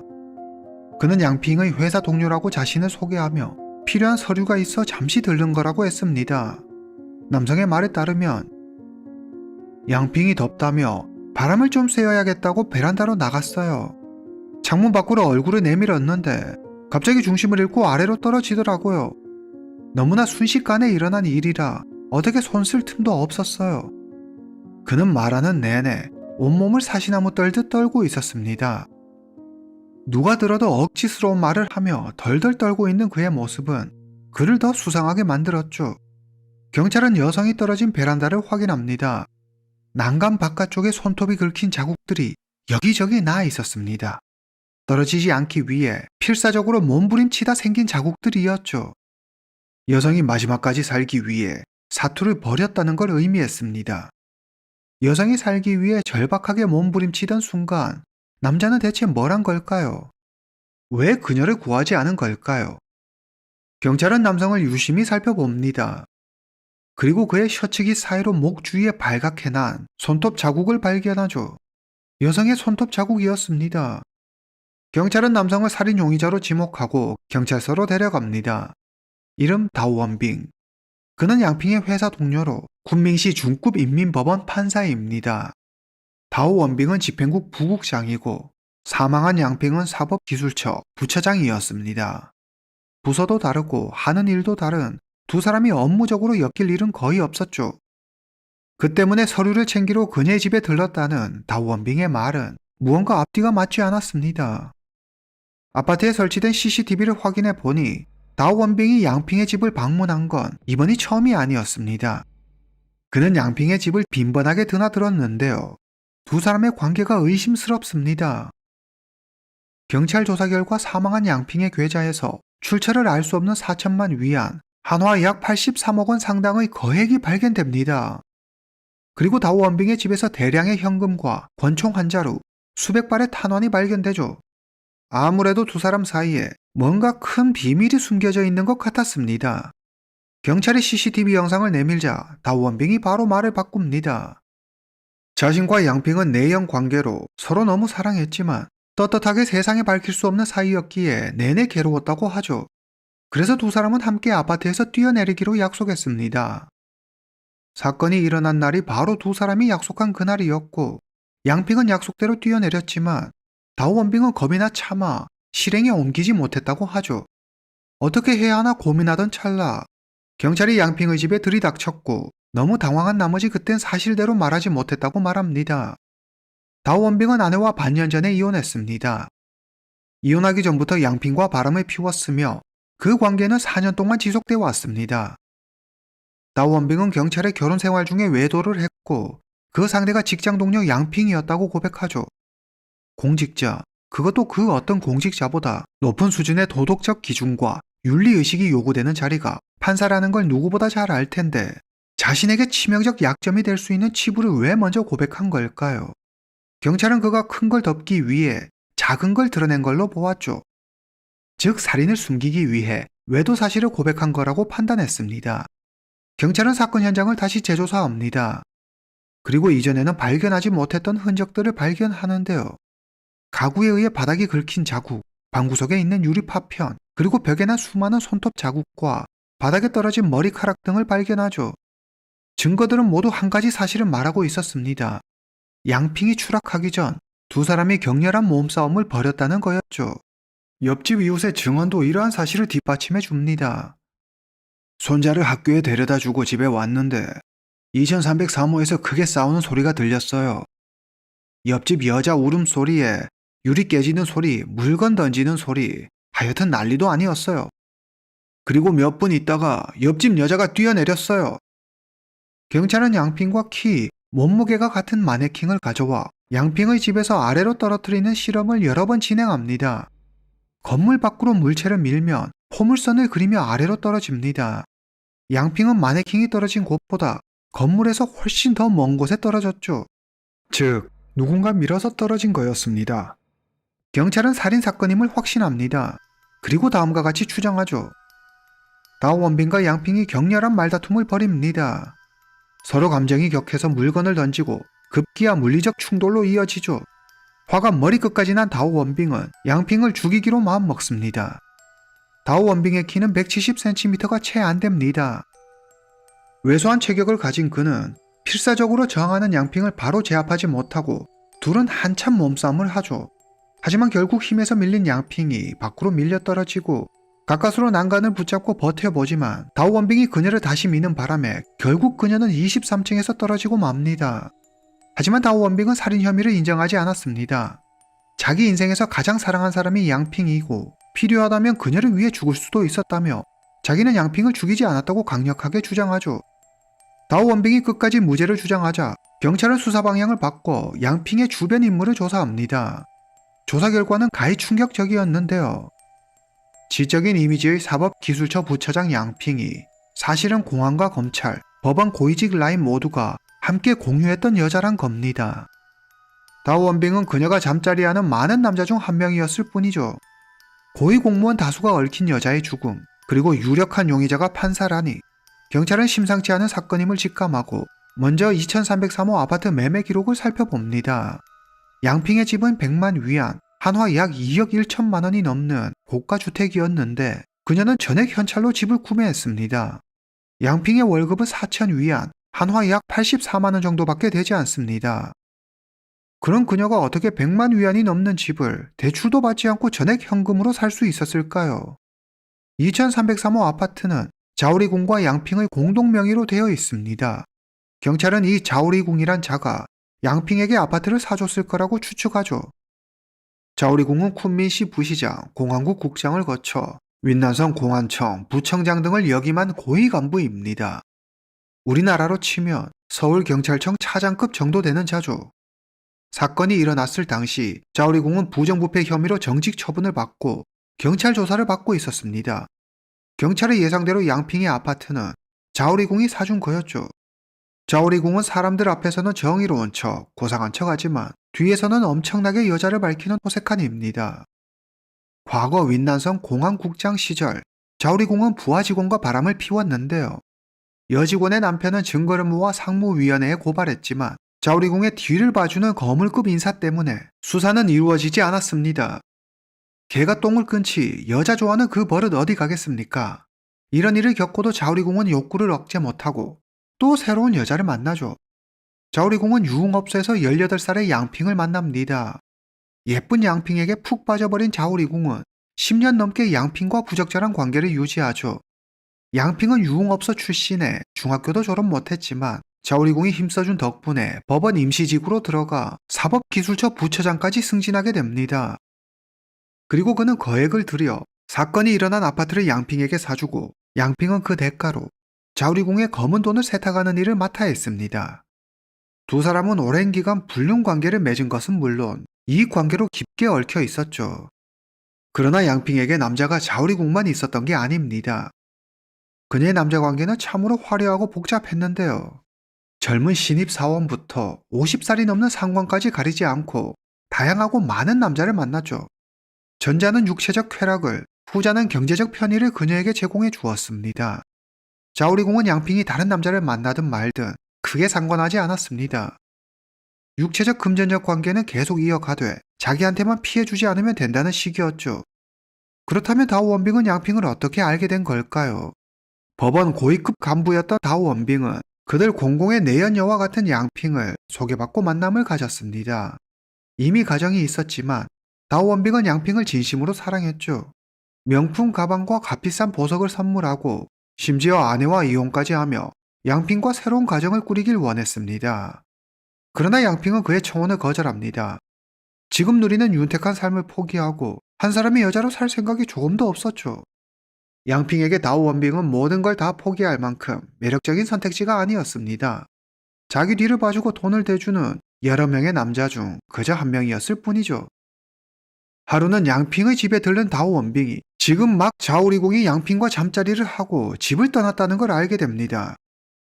양핑과 결혼하기 위해 이혼까지 했으니 이런 걸 보면 질투심에 불같이 화를 낼 줄 알았는데 그의 반응은 상당히 의외였죠. 자오리궁한테 슬쩍 선물 주면서 나 좀 잘 부탁한다고 말 좀 해봐. 양핑은 부탁받은 대로 자오리궁에게 다오원빙의 승진을 부탁합니다. 자오리궁은 지금까지 양핑이 다른 남자들과 만남을 가져도 모르는 척 크게 문제 삼지 않았습니다. 하지만 아랫사람이 자기와 같은 여자를 만난다는 걸 티내면서 이렇게 대놓고 주제넘게 인사청탁까지 하다니 자기를 만만하게 보는 것 같아 무척 불쾌했죠. 감히 나랑 자기를 같은 급으로 봐? 자오리궁은 불쾌해하면서도 다오원빙이 준 선물은 챙기죠. 그리고 부탁과 반대로 다오원빙의 승진을 막아버립니다. 자오리궁은 다오원빙을 집행국 부국장으로 보내버리는데요. 집행국은 주로 악덕 채무자들을 상대하는 곳으로 고생은 고생대로 하면서 뒷돈도 챙길 수 없는 모두가 기피하는 부서로 유명한 곳이었죠. 한직으로 밀려나 안 그래도 열받아 죽겠는데 다오원빙 입장에선 다소 억울할 수도 있는 일이 생깁니다. 자오리궁이 부정부패 혐의로 기소되면서 그와 수년간 내연 관계에 있던 양핑 역시 검찰 수사 대상에 오르죠. 양핑이 수사를 받는다는 건 양핑과 내연 관계에 있던 자신도 수사받게 될 확률이 높았고, 그러면 자오리궁에게 양핑을 통해 뇌물을 전달한 일이 드러날 수도 있습니다.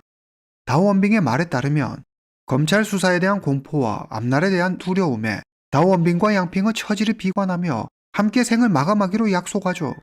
하지만 정작 약속한 날이 되자 다오원빙은 후회가 됐습니다. 고작 여자 하나 잘못 만나서 자기가 죽는다고 생각하니 너무 억울했죠. 그래서 양핑을 따라 죽지 못했다고 했습니다. 한편 양핑은 어떠했을까요?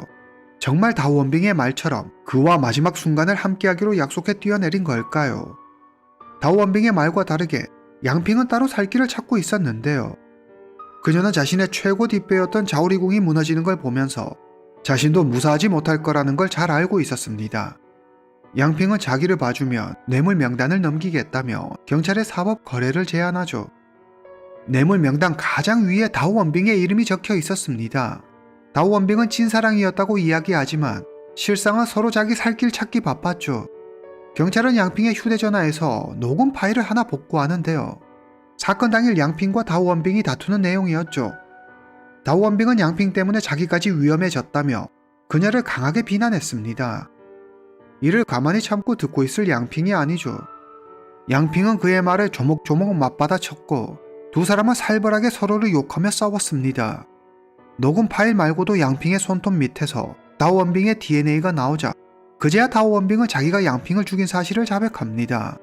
사건 당일 두 사람은 말다툼을 하고 감정이 격해집니다. 그때 다오원빙은 양핑이 이 모든 걸 녹음하고 있는 걸 발견하죠. 그 순간 그는 걷잡을 수 없는 분노를 느낍니다. 다오원빙은 이성을 잃고 양핑을 23층에서 밀어버리죠. 그리고 양핑 스스로 목숨을 끊은 것처럼 위장하지만 경찰 조사에서 모든 진실이 드러나게 됩니다. 다오원빙은 한때 스타 판사로 중국 전역에 이름을 떨쳤던 인물입니다. 범죄자들이 두려워하는 정의로운 판사였죠. 그런 그가 어떻게 이렇게 타락해 살인자가 된 걸까요? 다오원빙, 1969년 7월 출생, 윈난성 쿤밍시에서 태어났습니다. 부모님은 두 분 다 공장에서 일하셨는데 집안 형편은 그리 나쁘지 않았습니다. 어릴 때부터 매우 영특했던 다오원빙은 학창시절 1등을 놓치지 않던 우등생이었죠. 1987년 다오원빙은 서남정법대학교 법대에 들어갑니다. 그의 대학 후배의 말에 따르면 다오원빙은 키가 작았지만 잘생기고 공부도 잘하는 데다 운동, 노래도 잘해 인기가 무척 많았다고 합니다. 다오원빙은 대학 간 친목을 다지는 자리에서 세화라는 여학생을 만나게 됩니다. 두 사람은 연인이 됐고 졸업 후 윈난에서 결혼하죠. 명문대 법대 출신인 다오원빙은 쿤밍시 중급인민법원에 들어갑니다. 다오원빙은 성실히 그리고 열심히 일했습니다. 업무 능력도 매우 뛰어났죠. 특히 불의를 보면 참지 못하는 다오원빙은 마치 판사가 되기 위해 태어난 사람처럼 보였습니다. 그는 판사로 탄탄대로를 달립니다. 1998년 다오원빙은 중국 전역이 주목하는 세계의 재판을 맡게 됩니다. 바로 순샤오거 사건을 맡게 된 건데요. 순샤오거는 쿤밍 사람이라면 이름만 들어도 벌벌 떠는 범죄 조직의 보스입니다. 그는 거대 조직을 이끌며 온갖 악행을 저질렀죠. 집안 대대로 법조계 인맥이 두터워 순샤오거가 어떤 인간인지 그 정체를 뻔히 알면서도 눈치를 보느라 누구도 쉽게 그를 잡아넣거나 처벌하지 못했습니다.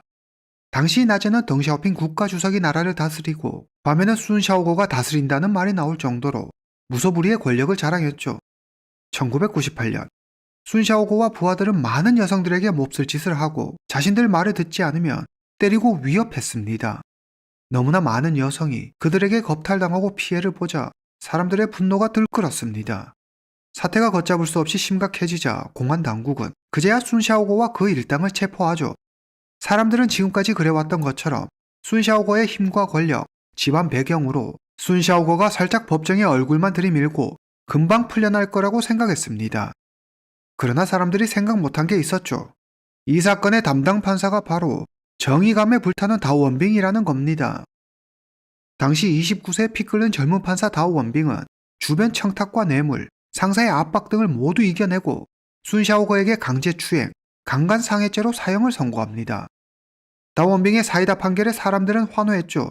이후 순샤오거는 부모의 로비 덕에 결국 감형받아 목숨을 건지게 되지만 그럼에도 중국인들은 국민을 위하는 정의로운 판사가 나타났다며 기쁨을 감추지 못했습니다. 2004년 마자죄 사건을 맡게 되면서 다오원빙의 이름은 한 번 더 사람들에게 각인됩니다. 23세 마자죄는 윈난대학교 학생입니다. 친구들과 카드게임을 하던 도중 시비가 붙어 함께 게임하던 친구 4명을 살해하는 사건이 일어납니다. 해당 사건을 맡게 된 부장판사가 바로 쿤밍시 중급인민법원의 에이스 다오원빙이었습니다. 마자죄의 변호인은 현장에서 발견된 혈흔과 마자죄의 진술이 일치하지 않은 점을 들어 범행 당시 정신발작이 일어나 기억에 혼란이 왔었다며 마자죄의 정신감정을 의뢰하죠. 하지만 다오원빙은 법적 근거가 부족하다는 이유로 단칼에 거절합니다. 다오원빙은 마자죄에게 고의살인 혐의로 사형을 선고하고 즉시 집행을 명령합니다. 해당 재판으로 다오원빙은 스타 판사 반열에 오릅니다. 다오원빙의 앞날은 꽃길 그 자체였죠.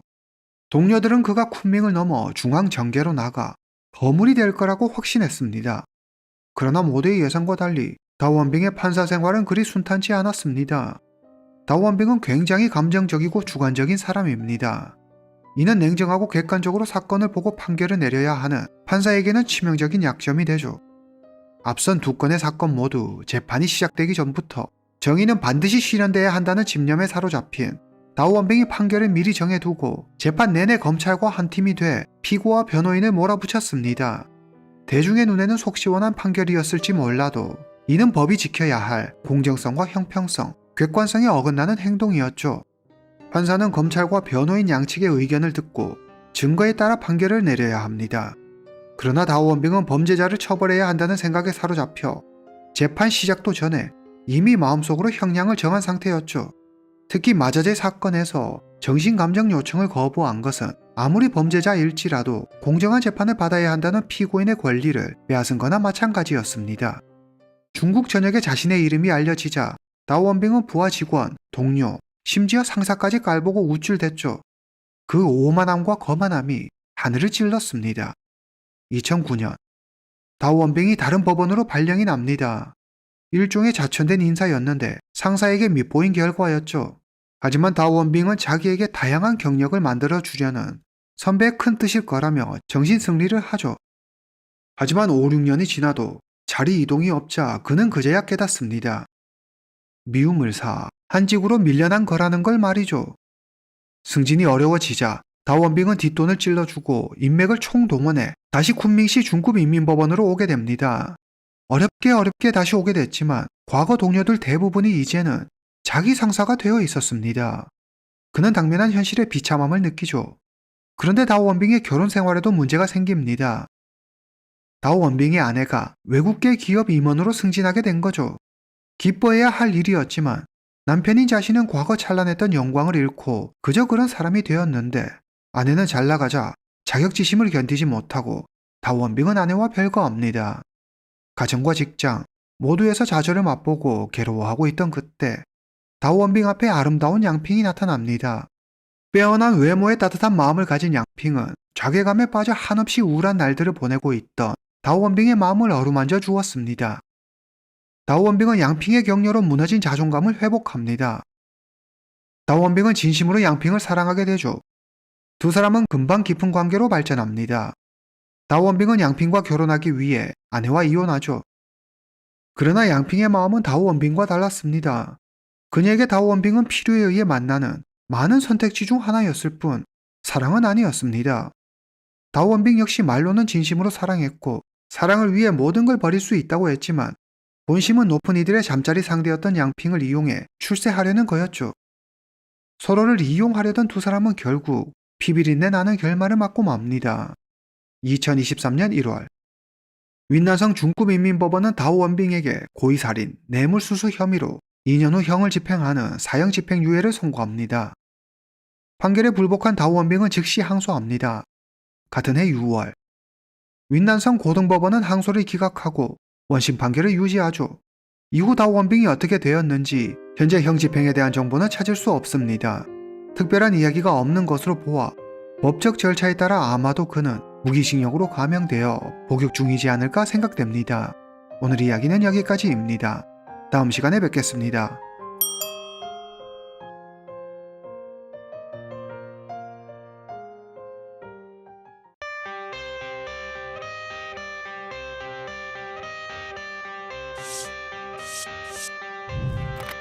I got the cash in the bag. Stay 人家曾经说要给人家妹妹打开金色大门，我也应该给人兵种打开什么大门，就是这么简单一个道理。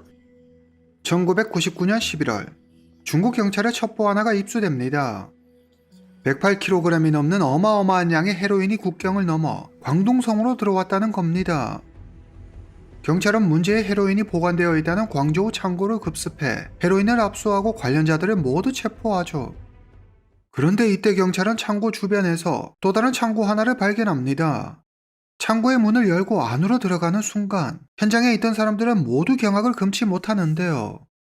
창고 안에 무려 11톤가량의 필로폰이 보관돼 있었습니다. 20kg짜리 상자 총 554개였죠. 11톤이라는 게 대체 어느 정도의 양일까요? 시가 55억 달러, 한화 약 8조 원 상당의 양으로 이는 세계적으로도 보기 드문 규모의 중국 경찰 역사상 최대 마약 사건이었습니다. 하지만 더 충격적인 건 압수된 11톤은 이 조직이 만든 전체 양 중에 고작 3분의 1 정도밖에 되지 않는다는 거였죠.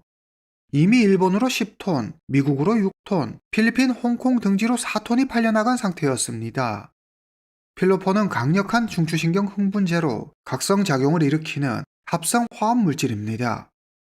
2차 세계대전 당시 죽음에 대한 공포심을 없애고 전투력을 극대화시키기 위해 일본이 가미카제 특공대원들에게 처음 사용한 것으로 알려졌죠.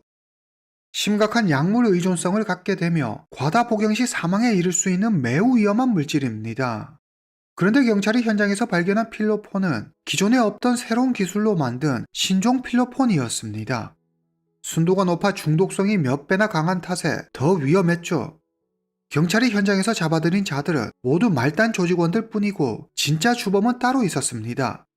류자오화, 바로 중국 제1의 마약왕이라고 불리는 자였습니다. 그는 단순한 마약상을 넘어 직접 약을 만들어 파는 악질 중의 악질이었죠. 외국 언론들은 그를 중국판 브레이킹 배드라고 불렀습니다. 경찰은 전 세계적으로도 유례없는 최대 규모의 마약 밀매 사건에 해당 사건을 1급 중대 사건으로 지정하고 류자오화에 대한 공개 수배령을 내립니다. 하지만 마약왕 류자오화를 잡는 데까지 그로부터 약 6년이라는 시간이 더 걸리죠. 류자오화를 체포하는 과정은 그야말로 긴박했습니다. 네 번째 체포 작전 만에 겨우 그를 붙잡을 수 있었죠. 1996년 시작된 도망자 생활을 2005년이 되어서야 끝을 낼 수 있었습니다. 9년을 도망 다니다 보니 그를 둘러싸고 여러 소문이 무성했는데요. 한때는 군 간부였던 그가 어쩌다 마약에 손을 대게 된 걸까요? 오늘은 중국의 마약왕 류자오화에 대한 이야기입니다. 류자오화, 1965년 3월 5일 푸젠성 푸안시에서 찢어지게 가난한 집안의 5남매 중 막내로 태어났습니다. 류자오화가 12살이 되던 해 아버지가 병으로 돌아가시고 얼마 지나지 않아 엎친 데 덮친 격으로 어머니마저 그 충격으로 쓰러져 침대에서만 누워 지내게 됩니다. 어릴 때부터 명석한 두뇌를 자랑했던 류자오화는 형편이 어렵다고 좌절하거나 포기하지 않고 열심히 공부했죠. 특히 화학 쪽에 뛰어난 재능을 보였는데 푸젠성 화학경시대회에서 2등을 해 화학천재로 불렸습니다. 중학교를 졸업하고 지역의 명문 고등학교에 입학해 계속 공부를 이어나가고 싶었지만 가난이 결국 그의 발목을 잡습니다.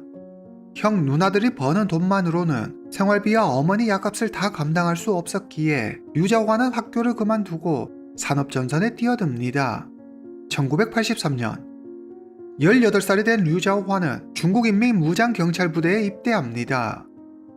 군 복무 중 우수병사로 선발된 그는 무장경찰 소속 간부 양성 교육기관인 무장경찰학교 교육생으로 차출돼 교육을 받게 되죠.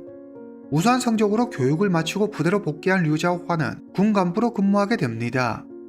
조직 생활에서 뛰어난 적응력과 리더십을 보이며 그는 소대장급 간부로 진급합니다.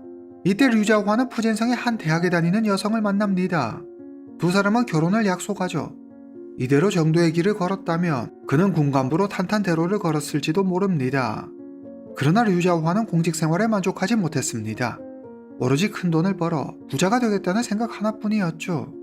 1988년 류자화가 공금 145위안, 한화 약 3만원을 횡령한 사실이 적발됩니다. 류자화는 이 일로 징계를 받고 군을 떠나게 되죠. 하지만 이 횡령 사건은 여러 의문을 남겼는데요. 간부 학교를 졸업하고 군에 촉망받는 인재로 승승장구하던 그가 당시로도 그리 크지 않은 돈을 횡령해 인생을 망친다는 건 쉽게 이해되지 않는 대목이었습니다.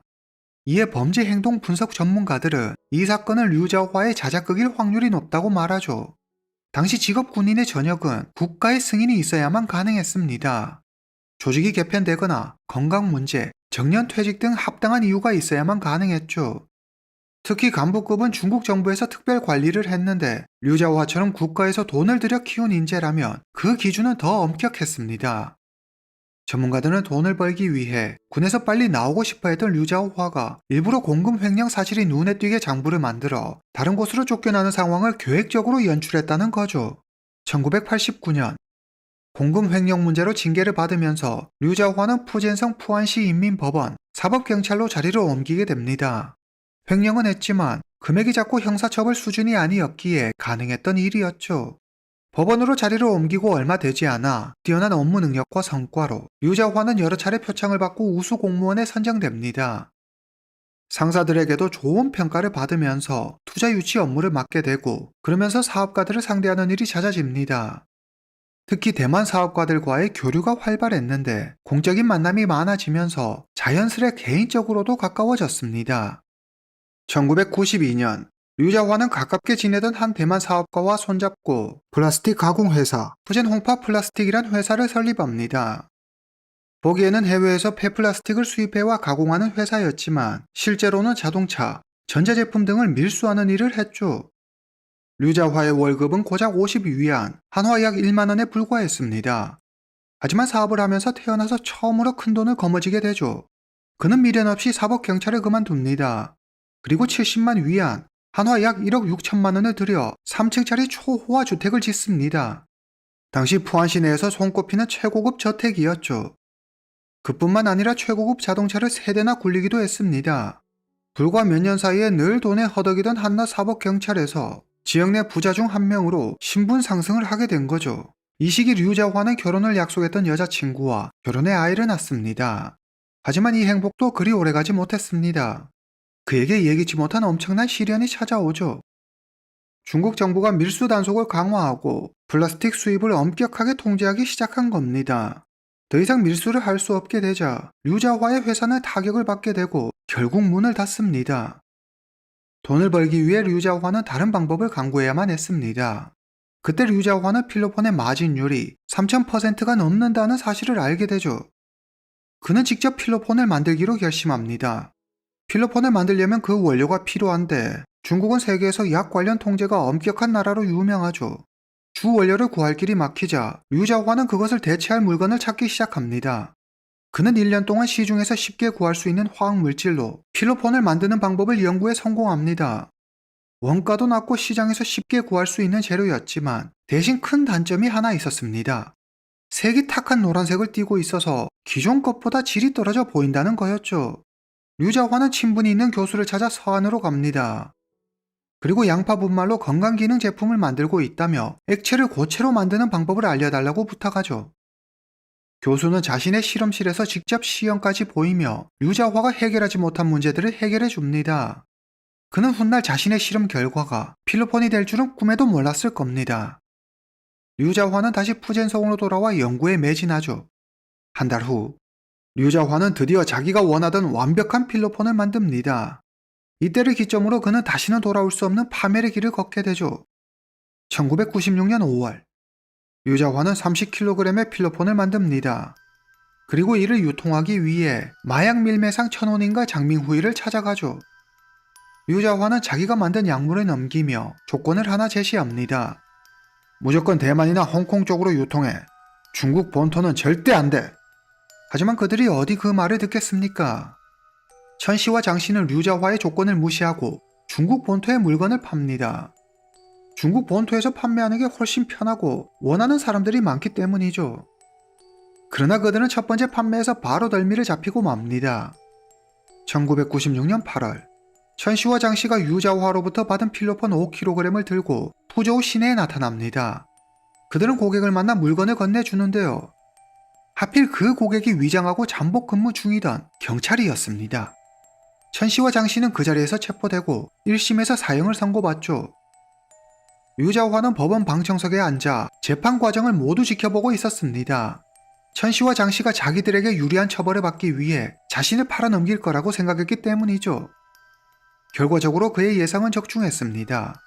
경찰에 체포되기 전 류자화는 두 사람에게 경찰에 잡히더라도 자기에 대해 절대 말하지 말라고 경고하며 약속을 지키면 어떻게 해서든 두 사람을 빼내주겠다고 약속했죠.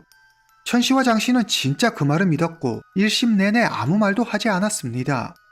그러나 막상 사형이 선고되자 류자화가 한 말이 거짓이라는 걸 깨닫고 류자화가 마약 공급 책임을 밝히고 2심에서 무기징역으로 감형받죠.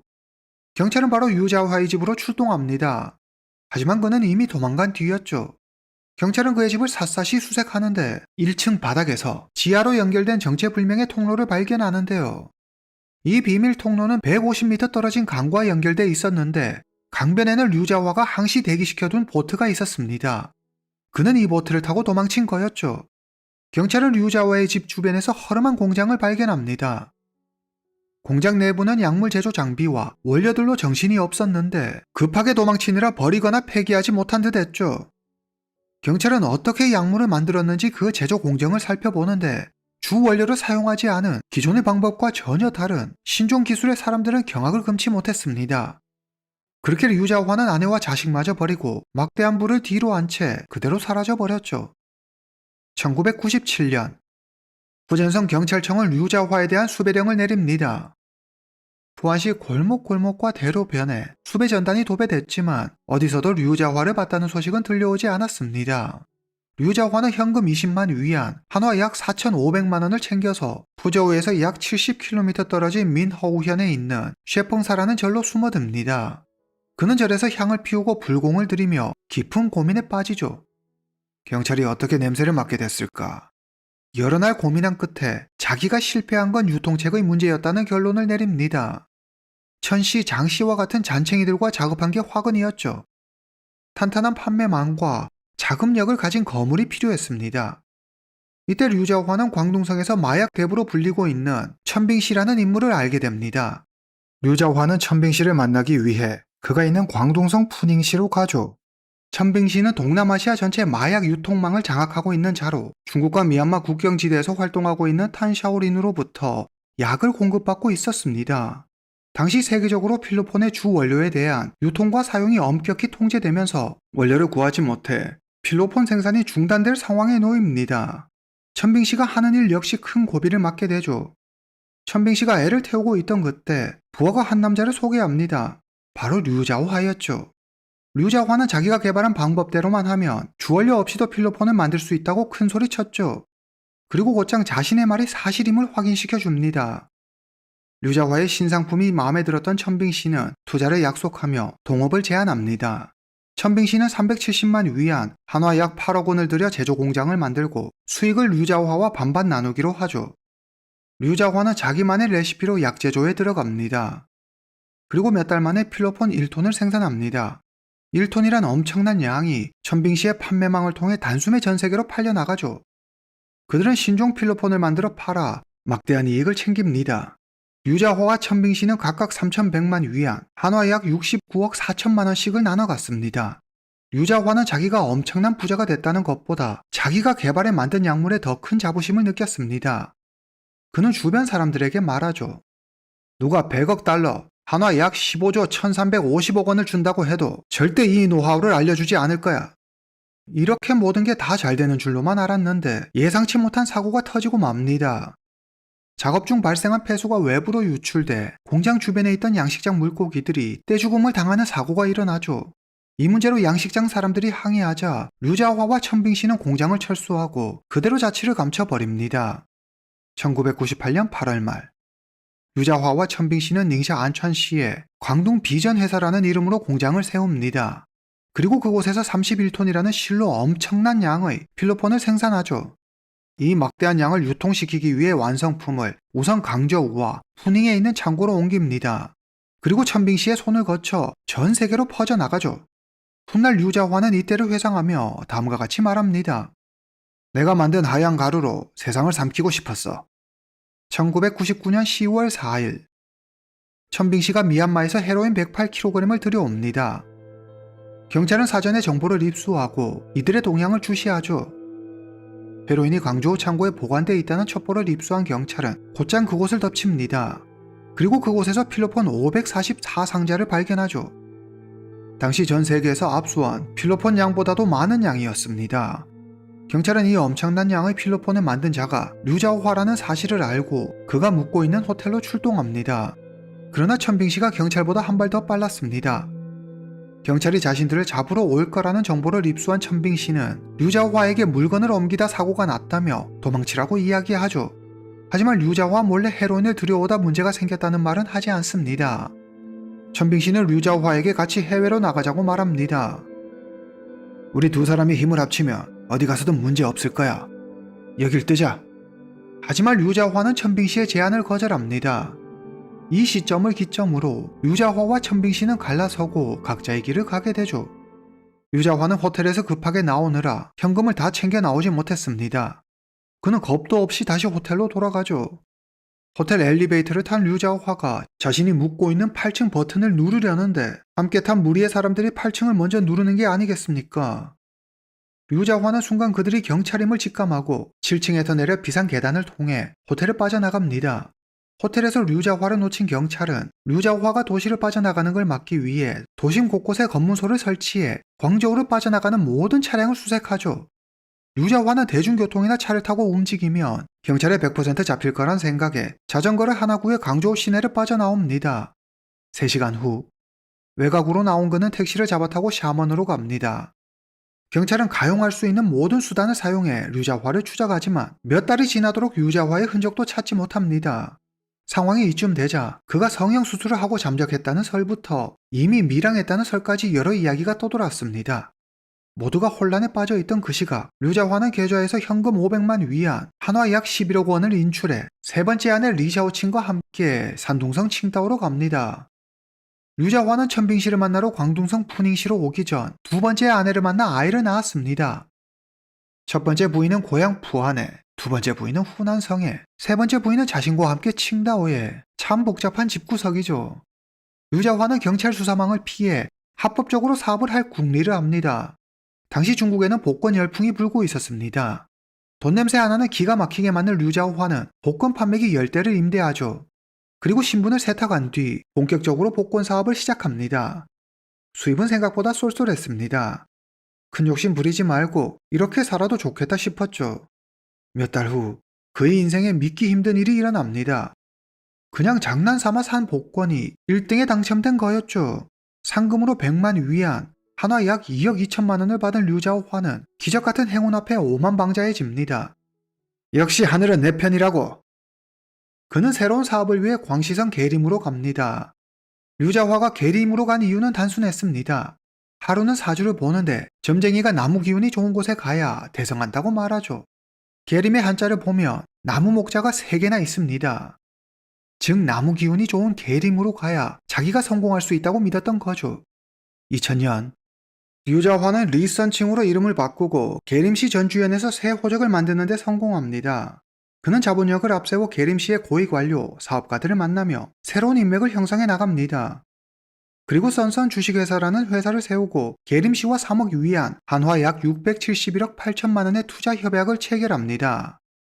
류자화는 약 600만 평에 달하는 국유 산림장을 임대해 최고급 약재인 주목을 재배하겠다고 했죠. 하지만 이건 사기극에 가까웠습니다. 그가 임대한 국유 산림장은 주목이 자라기에 너무 척박한 땅이었습니다. 류자화는 6,000평 정도 되는 땅에 묘목을 심고 시범 재배를 하지만 단 한 그루도 살리지 못하죠. 시정부 돈을 받아놓고 이렇게 말도 안 되는 실패를 했는데도 그를 나무라는 이가 한 명도 없었습니다. 류자화가 이미 돈으로 단단히 입막음을 해둔 덕분이었죠. 2003년 계림일보의 한 남자가 집에 든 도둑과 용감하게 맞서 싸워 도둑 3명을 잡았다는 기사가 실립니다. 도둑과 싸워 도둑 3명을 잡았다는 이가 바로 류자화였습니다. 그는 자기가 도망자 신세라는 걸 까먹기라도 한 건지 언론과의 인터뷰에서 큰 소리를 떵떵 치죠. 내가 전에 군인이었어요. 이 정도는 껌이라고요. 그런 놈들은 한 방에 다 때려잡아요. 이 일로 류자화는 용감한 시민으로 이름을 알리죠. 언뜻 보기에는 괴가천선에 똑바로 사는 것처럼 보였지만 류자화는 사실 단 한순간도 마약을 잊은 적이 없습니다. 마약을 하는 중독자는 아니었지만 자기만이 이걸 만들 수 있다는 우월감과 일반인들은 평생 꿈꿔보지도 못하는 큰 돈을 마음껏 만질 수 있다는 희열에 깊이 중독돼 있었죠. 2003년 11월 류자화는 임기현의 한 시골 마을에서 꽤 큰 동굴을 발견합니다. 바로 여기다. 여기다 제조 공장을 만드는 거야. 류자화는 1년 동안 다른 사람의 눈을 피해 제조 설비를 하나둘 여기 동굴로 옮깁니다. 이제 유통할 사람만 찾으면 모든 건 끝나죠. 그런데 이때 외국으로 도망쳤던 천빙 씨가 베트남에서 중국 경찰에 체포됩니다. 그는 과거 자기가 한 일을 털어놓으며 감형을 요구하는데요. 류자화와 함께했던 일도 모두 자백하죠. 2004년 11월 24일 중국 경찰은 현상금 20만 위안, 한화 약 4,400만 원을 걸고 류자화에 대해서 A급 수배령을 내립니다. 경찰은 기자회견을 열고 중국 주요 언론에 수배 전단을 배포하죠. 이때 류자화는 계림에서 친구들과 모임을 가지고 있었습니다. TV 화면에 류자화의 사진이 나오자 옆에 있던 친구들이 소리칩니다. 야, 저거 너 아니야? 그러자 류자화는 자기랑 진짜 똑같이 생겼다며 능글맞게 웃죠. 조금도 당황하거나 놀란 기색 없이 자연스럽게 행동하는 그의 모습에 친구들도 그냥 웃어 넘깁니다. 하지만 류자화의 등에서는 식은땀이 흘러내렸죠. 그는 당장 도망쳐야 한다는 판단에 차를 몰고 그대로 도망칩니다. 방송이 나간 후 계림경찰서에는 류자화를 목격했다는 제보 전화가 빗발쳤죠. 경찰은 그의 집을 덮치지만 류자화는 이미 도망친 뒤였습니다. 류자화는 자기 차를 기차역 주차장에 버립니다. 기차를 타고 다른 지역으로 도망친 것처럼 꾸미기 위한 거였죠. 그는 사실 계림을 떠나지 않았습니다. 류자화는 평소 아끼던 부하 한 명과 함께 동굴로 갑니다. 두 사람은 햄과 라면만 먹으며 보름을 동굴에서 버티죠. 얼마 후 경찰은 류자화가 동굴에 숨어있다는 소식을 접수하고 곧장 동굴로 출동합니다. 하지만 이번에도 류자화는 자취를 감춘 뒤였죠. 동굴에는 류자화가 경찰을 약올리기 위해 남겨놓은 조롱의 흔적만이 남아 있었습니다. 동굴 입구에 리선칭 이곳에 다녀가다 라는 글이 쓰여 있었고 동굴 내부에는 류자화라는 글씨가 큼지막하게 쓰여 있었습니다. 대체 류자화는 어디로 간 걸까요? 류자화는 가장 위험한 곳이 가장 안전한 곳이라는 철학을 가지고 있었습니다. 그가 도망간 곳은 다름 아닌 그의 고향 부젠성 푸안시였습니다. 2005년 춘절 경찰은 류자화의 세 번째 아내 리샤오칭이 푸안시에서 사람이 제일 많고 복잡한 곳에 방을 구한다는 소식을 듣고 리샤오칭의 일거수일투족을 감시합니다. 몰래 그녀를 따라다니며 류자화가 나타나길 기다렸죠. 2005년 3월 5일 새벽 12시 30분 마침내 낯익은 얼굴이 모습을 드러냅니다. 경찰은 현장에서 바로 류자화를 체포하죠. 9년간의 추적 끝에 세계의 마약왕 류자화가 검거되는 순간이었습니다. 아이러니하게도 이날은 류자화의 생일이었습니다. 2006년 6월 26일 광저우 중구민민법원에서 류자화에 대한 재판이 열립니다. 법정에선 류자화는 뻔뻔한 궤변을 늘어놓죠. 난 중국 본토에는 마약을 팔지 않았어요. 옛날에 서양 놈들이 아편으로 우리를 짓밟았잖아요. 난 그놈들한테 복수했을 뿐이에요. 자기를 애국자이자 영웅으로 포장해보려 한 마지막 발악이었지만 마약 사범에게 엄격한 중국에선 통할리 만무했죠. 2007년 6월 22일 중국 재판부는 류자화에게 사형을 선고합니다. 류자화는 판결에 불복해 항소하죠. 2008년 광둥성 고급인민법원은 그의 항소를 기각하고 원심 판결을 그대로 유지합니다. 2009년 9월 15일 44세 류자화의 형이 집행됩니다. 참고로 천빙씨 역시 사형을 선고받았습니다. 오늘 이야기는 여기까지입니다. 다음 시간에 뵙겠습니다.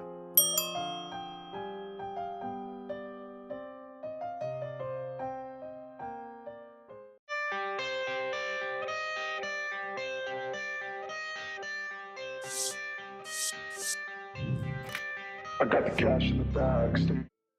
2023년 5월 29일 이른 아침, 산둥성 허쩌시 룽왕진. 마을 사람들은 늘 그렇듯 아침 일찍 밭일을 하러 나섭니다.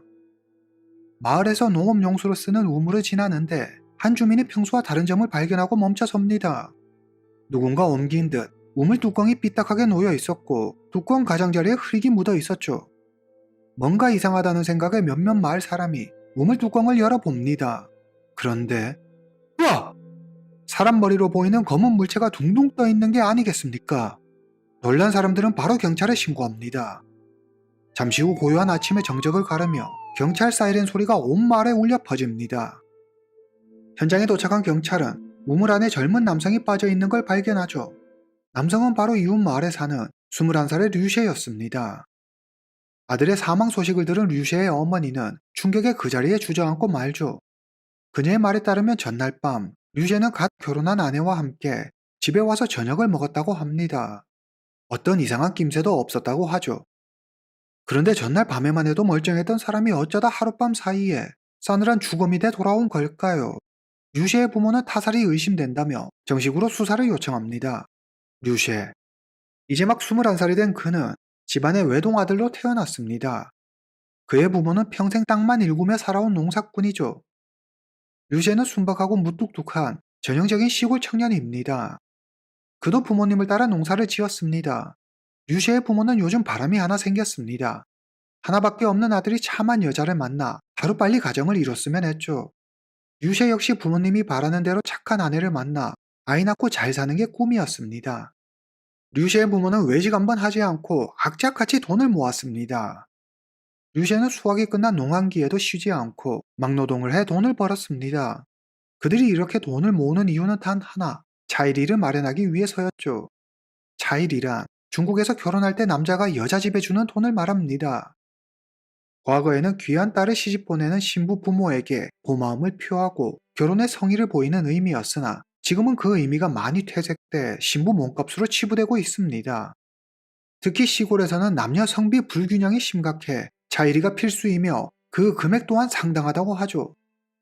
그렇다 보니 시골에서는 신부 집안에서 요구하는 차일이를 마련하기 위해 빚을 내거나 아니면 아예 결혼을 포기한다고 합니다. 류셰의 부모와 류셰 역시 이 차일이를 마련하기 위해 열심히 돈을 벌고 씀씀이를 아껴 돈을 모았습니다. 하루는 류셰가 중매인의 소개로 한 여성을 만납니다. 이름 류나. 21살 동갑 내기로 얼굴이 무척 예뻤죠. 류셰는 첫눈에 그녀에게 반했고 그녀와 결혼하고 싶었습니다. 하지만 문제가 있었습니다. 류나가 차일이로 무려 60만 위안, 한화 약 1억 3천만 원을 요구한 거였죠. 평생 농사만 짓고 살아온 류셰와 류셰의 부모에게 60만 위안이라는 큰돈이 있을 리 만무했습니다. 이거저거 다 긁어 모아도 마련할 수 없는 액수였죠.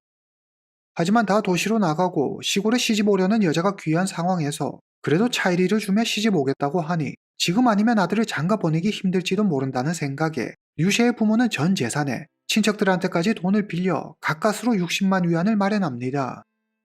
그런데 꼭 이렇게까지 해서 결혼을 해야만 하는 걸까요? 중국의 농촌은 집안의 대를 이을 수만 있다면 빚더미에 앉아 평생 소처럼 일해도 괜찮다는 말이 있을 정도로 지금도 여전히 대를 잇는 일을 최우선으로 생각하죠.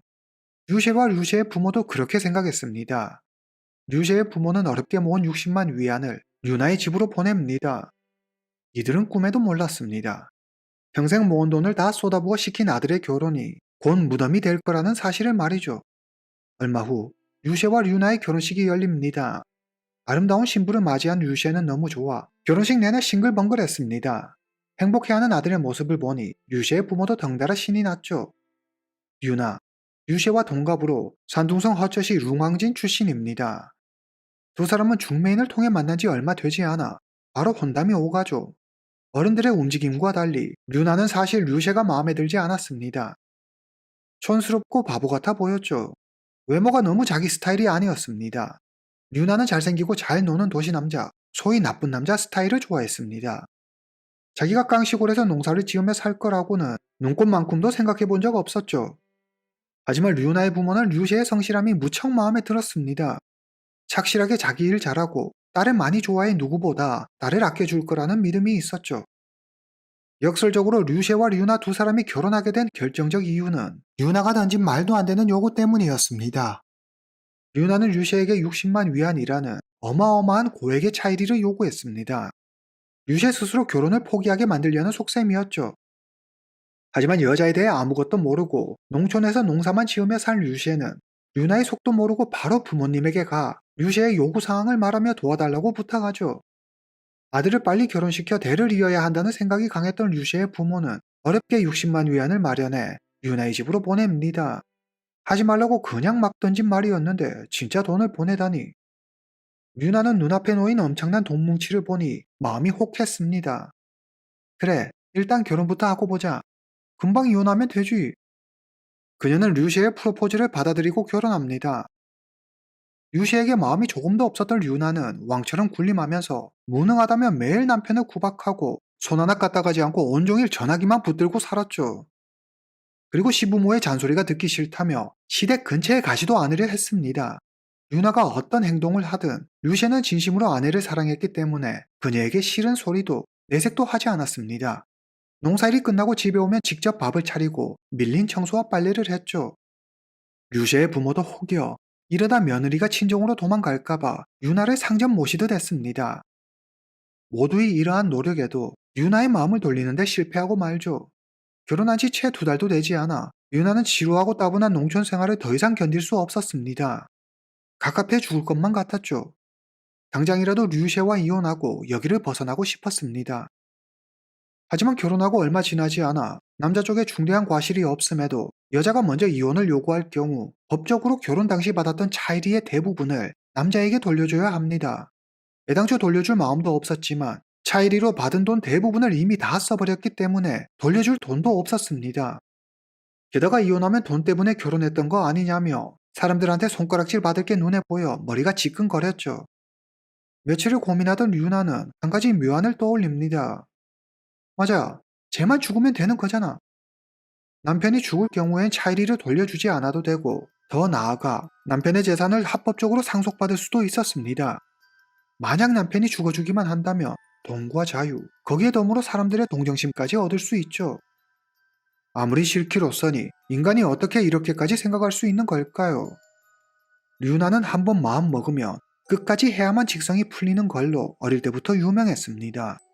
남편이 죽으면 모든 게 해결된다는 생각이 들자 도저히 자기 마음을 억누를 수가 없었죠. 사람 싫은데 어디 이유 있나요? 자기를 보고 웃는 남편을 보기만 해도 구역질이 났습니다. 2023년 5월 류나는 잠을 못 잔다며 병원에서 수면제를 처방받습니다. 5월 28일 일요일 류나는 평소와 달리 아침 일찍 일어납니다. 그녀는 웃으며 류셰에게 말하죠. 우리 오늘 저녁은 어머님 댁 가서 먹을까? 류셰는 깜짝 놀랍니다. 결혼하고 처음으로 먼저 시댁에 가자고 했기 때문이죠. 얼굴도 보기 싫다고 그렇게 싫어했는데. 아내가 자기와 부모님이 그동안 한 노력을 알아주고 드디어 마음을 열었다는 생각에 류셰는 아이처럼 좋아하죠. 오후가 되자 류셰는 아내와 함께 부모님을 뵈러 간다는 생각에 신이 나 옷을 갈아입고 단장을 합니다. 류셰와 류셰의 아내 류나는 결혼 선물로 류셰의 부모가 빚을 내 사준 차를 타고 부모님 댁으로 향합니다. 저녁 식사 자리는 내내 화기애애하고 즐거웠습니다. 류나는 남편 입에 반찬을 넣어주기도 하고 다정스럽게 술을 따라주기도 하죠. 매번 대체 뭐에 그렇게 심통이 났는지 뾰로통하고 툴툴거리는 모습만 보다가 며느리가 살갑게 아들을 대하는 모습을 보니 류셰의 부모는 좋으면서도 갑자기 확 바뀐 며느리의 모습이 당황스러웠습니다. 한껏 상기된 얼굴로 류셰는 아내가 주는 술을 넙죽넙죽 다 받아 마십니다. 술이 약한 류셰는 금방 취기가 올라 정신이 몽롱해졌죠. 밤 9시 20분경 류셰 부부가 집으로 돌아갈 채비를 합니다. 술을 마신 류셰를 대신해 류나가 운전대를 잡죠. 얼마 못 가 류나가 길 한편에 차를 세웁니다. 류셰는 조수석에서 완전 골아떨어졌습니다. 류나는 숨겨둔 수면제 6알을 꺼내 류셰의 입에 넣으며 말하죠. 숙취 해소제야. 먹고 나면 좀 편해질 거야. 류셰는 아내가 내민 약을 아무 의심 없이 받아먹고는 다시 잠이 듭니다. 류나는 다시 차를 몰고 자리를 떠납니다. 그런데 집 쪽으로 가는 게 아니라 관계용 우물이 있는 논밭 쪽으로 가는 게 아니겠습니까? 류나가 차를 세우더니 남편 류셰를 흔들어 깨웁니다. 내가 어제 꿈을 꿨는데 우물에 있는 물고기를 먹고 아들 낳았어. 혹시 우물에 사는 물고기를 먹으면 꿈처럼 진짜 아들을 낳을 수 있지 않을까? 자기가 한번 가서 우물에 물고기가 있는지 확인해 볼래? 어쩌면 진짜 아들을 낳을지도 몰라. 류셰는 술과 수면제 때문에 정상적인 판단을 할 수 있는 상태가 아니었습니다. 그는 아내의 말에 몸을 일으켜 보려고 애쓰지만 눈앞이 빙글빙글 돌고 어지러웠습니다. 몸을 가누기 힘들었지만 아내가 아들을 낳을 수 있을지도 모른다는 말에 억지로 몸을 일으켜 아내와 함께 비틀비틀 우물 쪽으로 걸어갑니다. 류나는 우물 뚜껑을 열고 류셰더러 진짜 물고기가 있는지 확인해보라고 재촉하죠. 류셰가 우물 안을 보려고 몸을 기울이자 이 틈을 놓치지 않고 류나는 온 힘을 다해 류셰를 우물 안으로 밀어버립니다. 류셰는 그대로 우물로 빠지고 맙니다. 그는 기어 올라오기 위해 우물 벽을 긁으며 류나에게 살려달라고 울부짖지만 류나는 가만히 서서 그 모습을 지켜볼 뿐이었죠. 류셰는 혼신의 힘을 다해 우물 벽을 기어 올라 우물 위까지 올라갔지만 남편을 본 류나는 류셰를 발로 차 다시 우물 안으로 떨어뜨립니다. 그리고 우물 뚜껑을 닫아버리죠. 이후 그녀는 헝클어진 머리와 옷매무새를 정리한 뒤 주위를 살펴봅니다. 그리고 아무도 없다는 걸 확인하고는 차에 타 시동을 걸고 현장을 빠져나갑니다. 류나는 친정에서 하룻밤을 보내죠. 내일 아침 어린 나이에 남편을 잃은 가련한 여인의 모습만 잘 연기하면 이제 모든 게 끝이 납니다. 다음날 류셰의 시신이 발견되고 류나는 정신이 나간 듯 오열합니다. 그리고 떨리는 목소리로 경찰에게 말하죠. 제가 우물에 사는 물고기를 먹고 아들을 낳는 꿈을 꿨어요. 시댁에서 저녁을 먹고 집으로 돌아오는 길에 그 꿈 이야기를 했더니 남편이 우물에 가봐야겠다는 거예요. 날도 어둡고 위험하다고 그렇게 말렸는데 술에 취해서 그런지 도통 말을 안 듣더라고요. 혼자 고집 부리며 우물로 가더니 결국 이렇게. 남편이 발을 헛디뎌 우물에 빠지는 걸 보고 너무 무서웠어요. 시부모님한테 혼날까봐 겁이 나 친정에 갔죠. 경찰은 어이가 없었습니다. 휴대전화로 경찰에 신고해도 되고 근처 농가를 찾아가 도움을 요청해도 될 일인데 무섭다고 친정으로 도망갔다는 게 말이 된다고 생각하는 걸까요? 누가 들어도 완전히 이상한 소리였죠. 그렇다면 또 친정 부모님께는 왜 아무 말도 안 한 걸까요? 그것도 이해가 되지 않았죠. 게다가 우물 뚜껑은 닫혀 있었습니다. 대체 누가 그 한밤중에 우물 뚜껑을 닫았다는 걸까요? 경찰은 아내 류나를 용의선상에 올리고 수사를 진행합니다. 류나는 집안의 장녀로 아래로 10살 어린 여동생이 있습니다. 그녀는 어릴 때부터 평범한 아이라고 보기 힘들었죠. 중학교를 마치기도 전에 공부는 포기했고 마을에서 유명한 문제아였습니다. 농촌 생활이 지긋지긋했던 그녀는 틈만 나면 농촌을 떠나 도시로 갈 궁리만 했죠. 류나는 읍내에 있는 유흥업소에서 접대부로 일했습니다. 그때의 경험은 류나의 가치관을 완전히 뒤바뀌어 놓았죠. 어린 나이에 술과 담배를 배웠고 허벅지 안쪽과 가슴에 커다란 문신도 새깁니다. 무엇보다 어리고 매력적인 외모를 이용해 어떻게 하면 자기가 원하는 걸 손에 넣고 쉽게 돈을 벌 수 있는지 그 방법을 배웠죠. 술자리에서 물 쓰듯 돈을 마구 뿌려대는 남자들에게 익숙해진 그녀에게 남자라는 존재는 그저 돈을 가져다 주고 자기 욕구를 채워주는 도구에 불과했습니다. 진정한 이성관계에 대한 고민이나 가정을 꾸리는 것에 대한 책임 따위는 생각해 본 적도 없었죠. 그녀에게 결혼은 한몫 제대로 챙길 수 있는 좋은 기회였을 뿐입니다. 유나의 과거와 성향을 파악한 경찰은 유씨의 돈을 노리고 결혼한 유나가 돈을 챙겨 농촌을 떠나는 게 목적이었을 거라고 생각합니다. 하지만 남편의 규책 사유 없이 결혼하자마자 이혼을 요구하면 차일이를 다시 돌려줘야 하기 때문에 남편 류셰를 죽였을 거라고 판단했죠. 그러나 이건 어디까지나 심증일 뿐 유나의 유죄를 입증할 실질적인 증거가 필요했습니다. 유셰의 손톱과 손바닥에는 매우 심각한 상처가 있었습니다. 우물벽을 기어 올라오면서 생긴 상처였죠. 우물벽에는 긁힌 자국과 그의 핏자국이 얼룩져 있었습니다. 우물에 빠진 뒤 류셰는 손톱이 부러지는 고통을 참아가며 우물벽을 기어 올라왔습니다. 살기 위해 마지막까지 몸부림쳤다는 걸 의미했죠. 경찰은 사건 현장을 다시 조사합니다. 그리고 우물 주변 풀숲에서 버려진 약통을 하나 발견합니다. 바로 수면제가 들어있던 약통이었죠. 경찰은 류나가 사건 전 수면제를 처방받았다는 사실을 확인합니다. 수면제를 먹이고 우물에 빠뜨렸군. 경찰의 의심은 확신으로 바뀝니다. 경찰은 마을 도로와 입구, 우물 주변 CCTV 영상을 확인합니다. 사건 당일 류나가 운전한 차가 집으로 가는 직진 방향이 아닌 우물이 있는 논밭 쪽으로 우회했다는 사실을 확인하죠. 또한 우물 주변에 꽤 오랫동안 머물렀던 사실도 확인합니다. 우물을 찾아간 건 사전에 준비된 계획일 가능성이 컸습니다. 그리고 결정적으로 유해의 위에서 수면제 성분이 검출되죠. 술과 함께 과량을 섭취하면 중추신경 활동을 억제해 제대로 된 판단을 할 수 없고 더 나아가 호흡이 느려지거나 멈출 수도 있습니다. 실족사라는 류나의 말은 거짓이었죠. 류나가 범인이라고 확신한 경찰은 류나를 압박하기 시작합니다. 그녀는 CCTV 영상, 잔류약물 검사 보고서, 그리고 류셰의 손톱 밑에서 채취한 자신의 옷 섬유 등 명백한 증거 앞에 결국 범행을 인정합니다. 류나는 눈물을 흘리며 피해자 신용을 하는데요. 억지로 한 결혼이었어요. 이렇게 살 수는 없었다고요. 언론을 통해 해당 사건이 알려지자 마을 주민들은 큰 충격에 빠집니다. 독사 같은 여자라며 류나를 비난했죠. 마을 사람들은 류나에게 사형을 선고해달라는 탄원서를 법원에 제출합니다. 2024년 말 버젓이 중구민민법원에서 재판이 열립니다.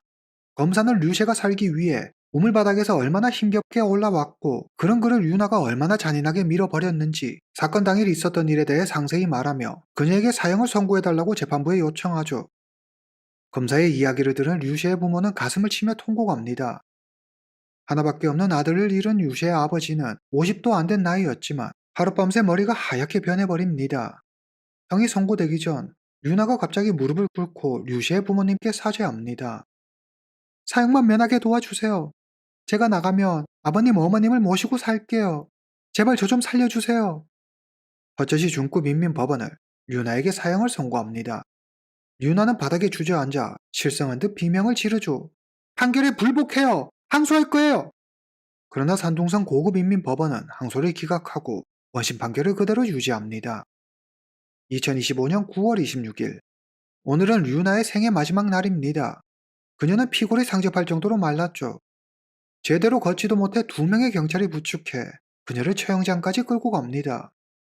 형 집행 전 마지막 면회 시간, 류나는 무슨 마음인지 부모님 만나는 걸 끝까지 거부합니다. 잠시 후 류나의 형이 집행됩니다. 류나가 세상을 떠나자 마을 사람들은 정의가 실현됐다며 기뻐했습니다. 참고로 류셰의 부모는 아직 차일이 60만 위안을 돌려받지 못했다고 합니다. 지금 이 돈을 받기 위해 소송 중이라고 하죠. 오늘 이야기는 여기까지입니다. 다음 시간에 뵙겠습니다.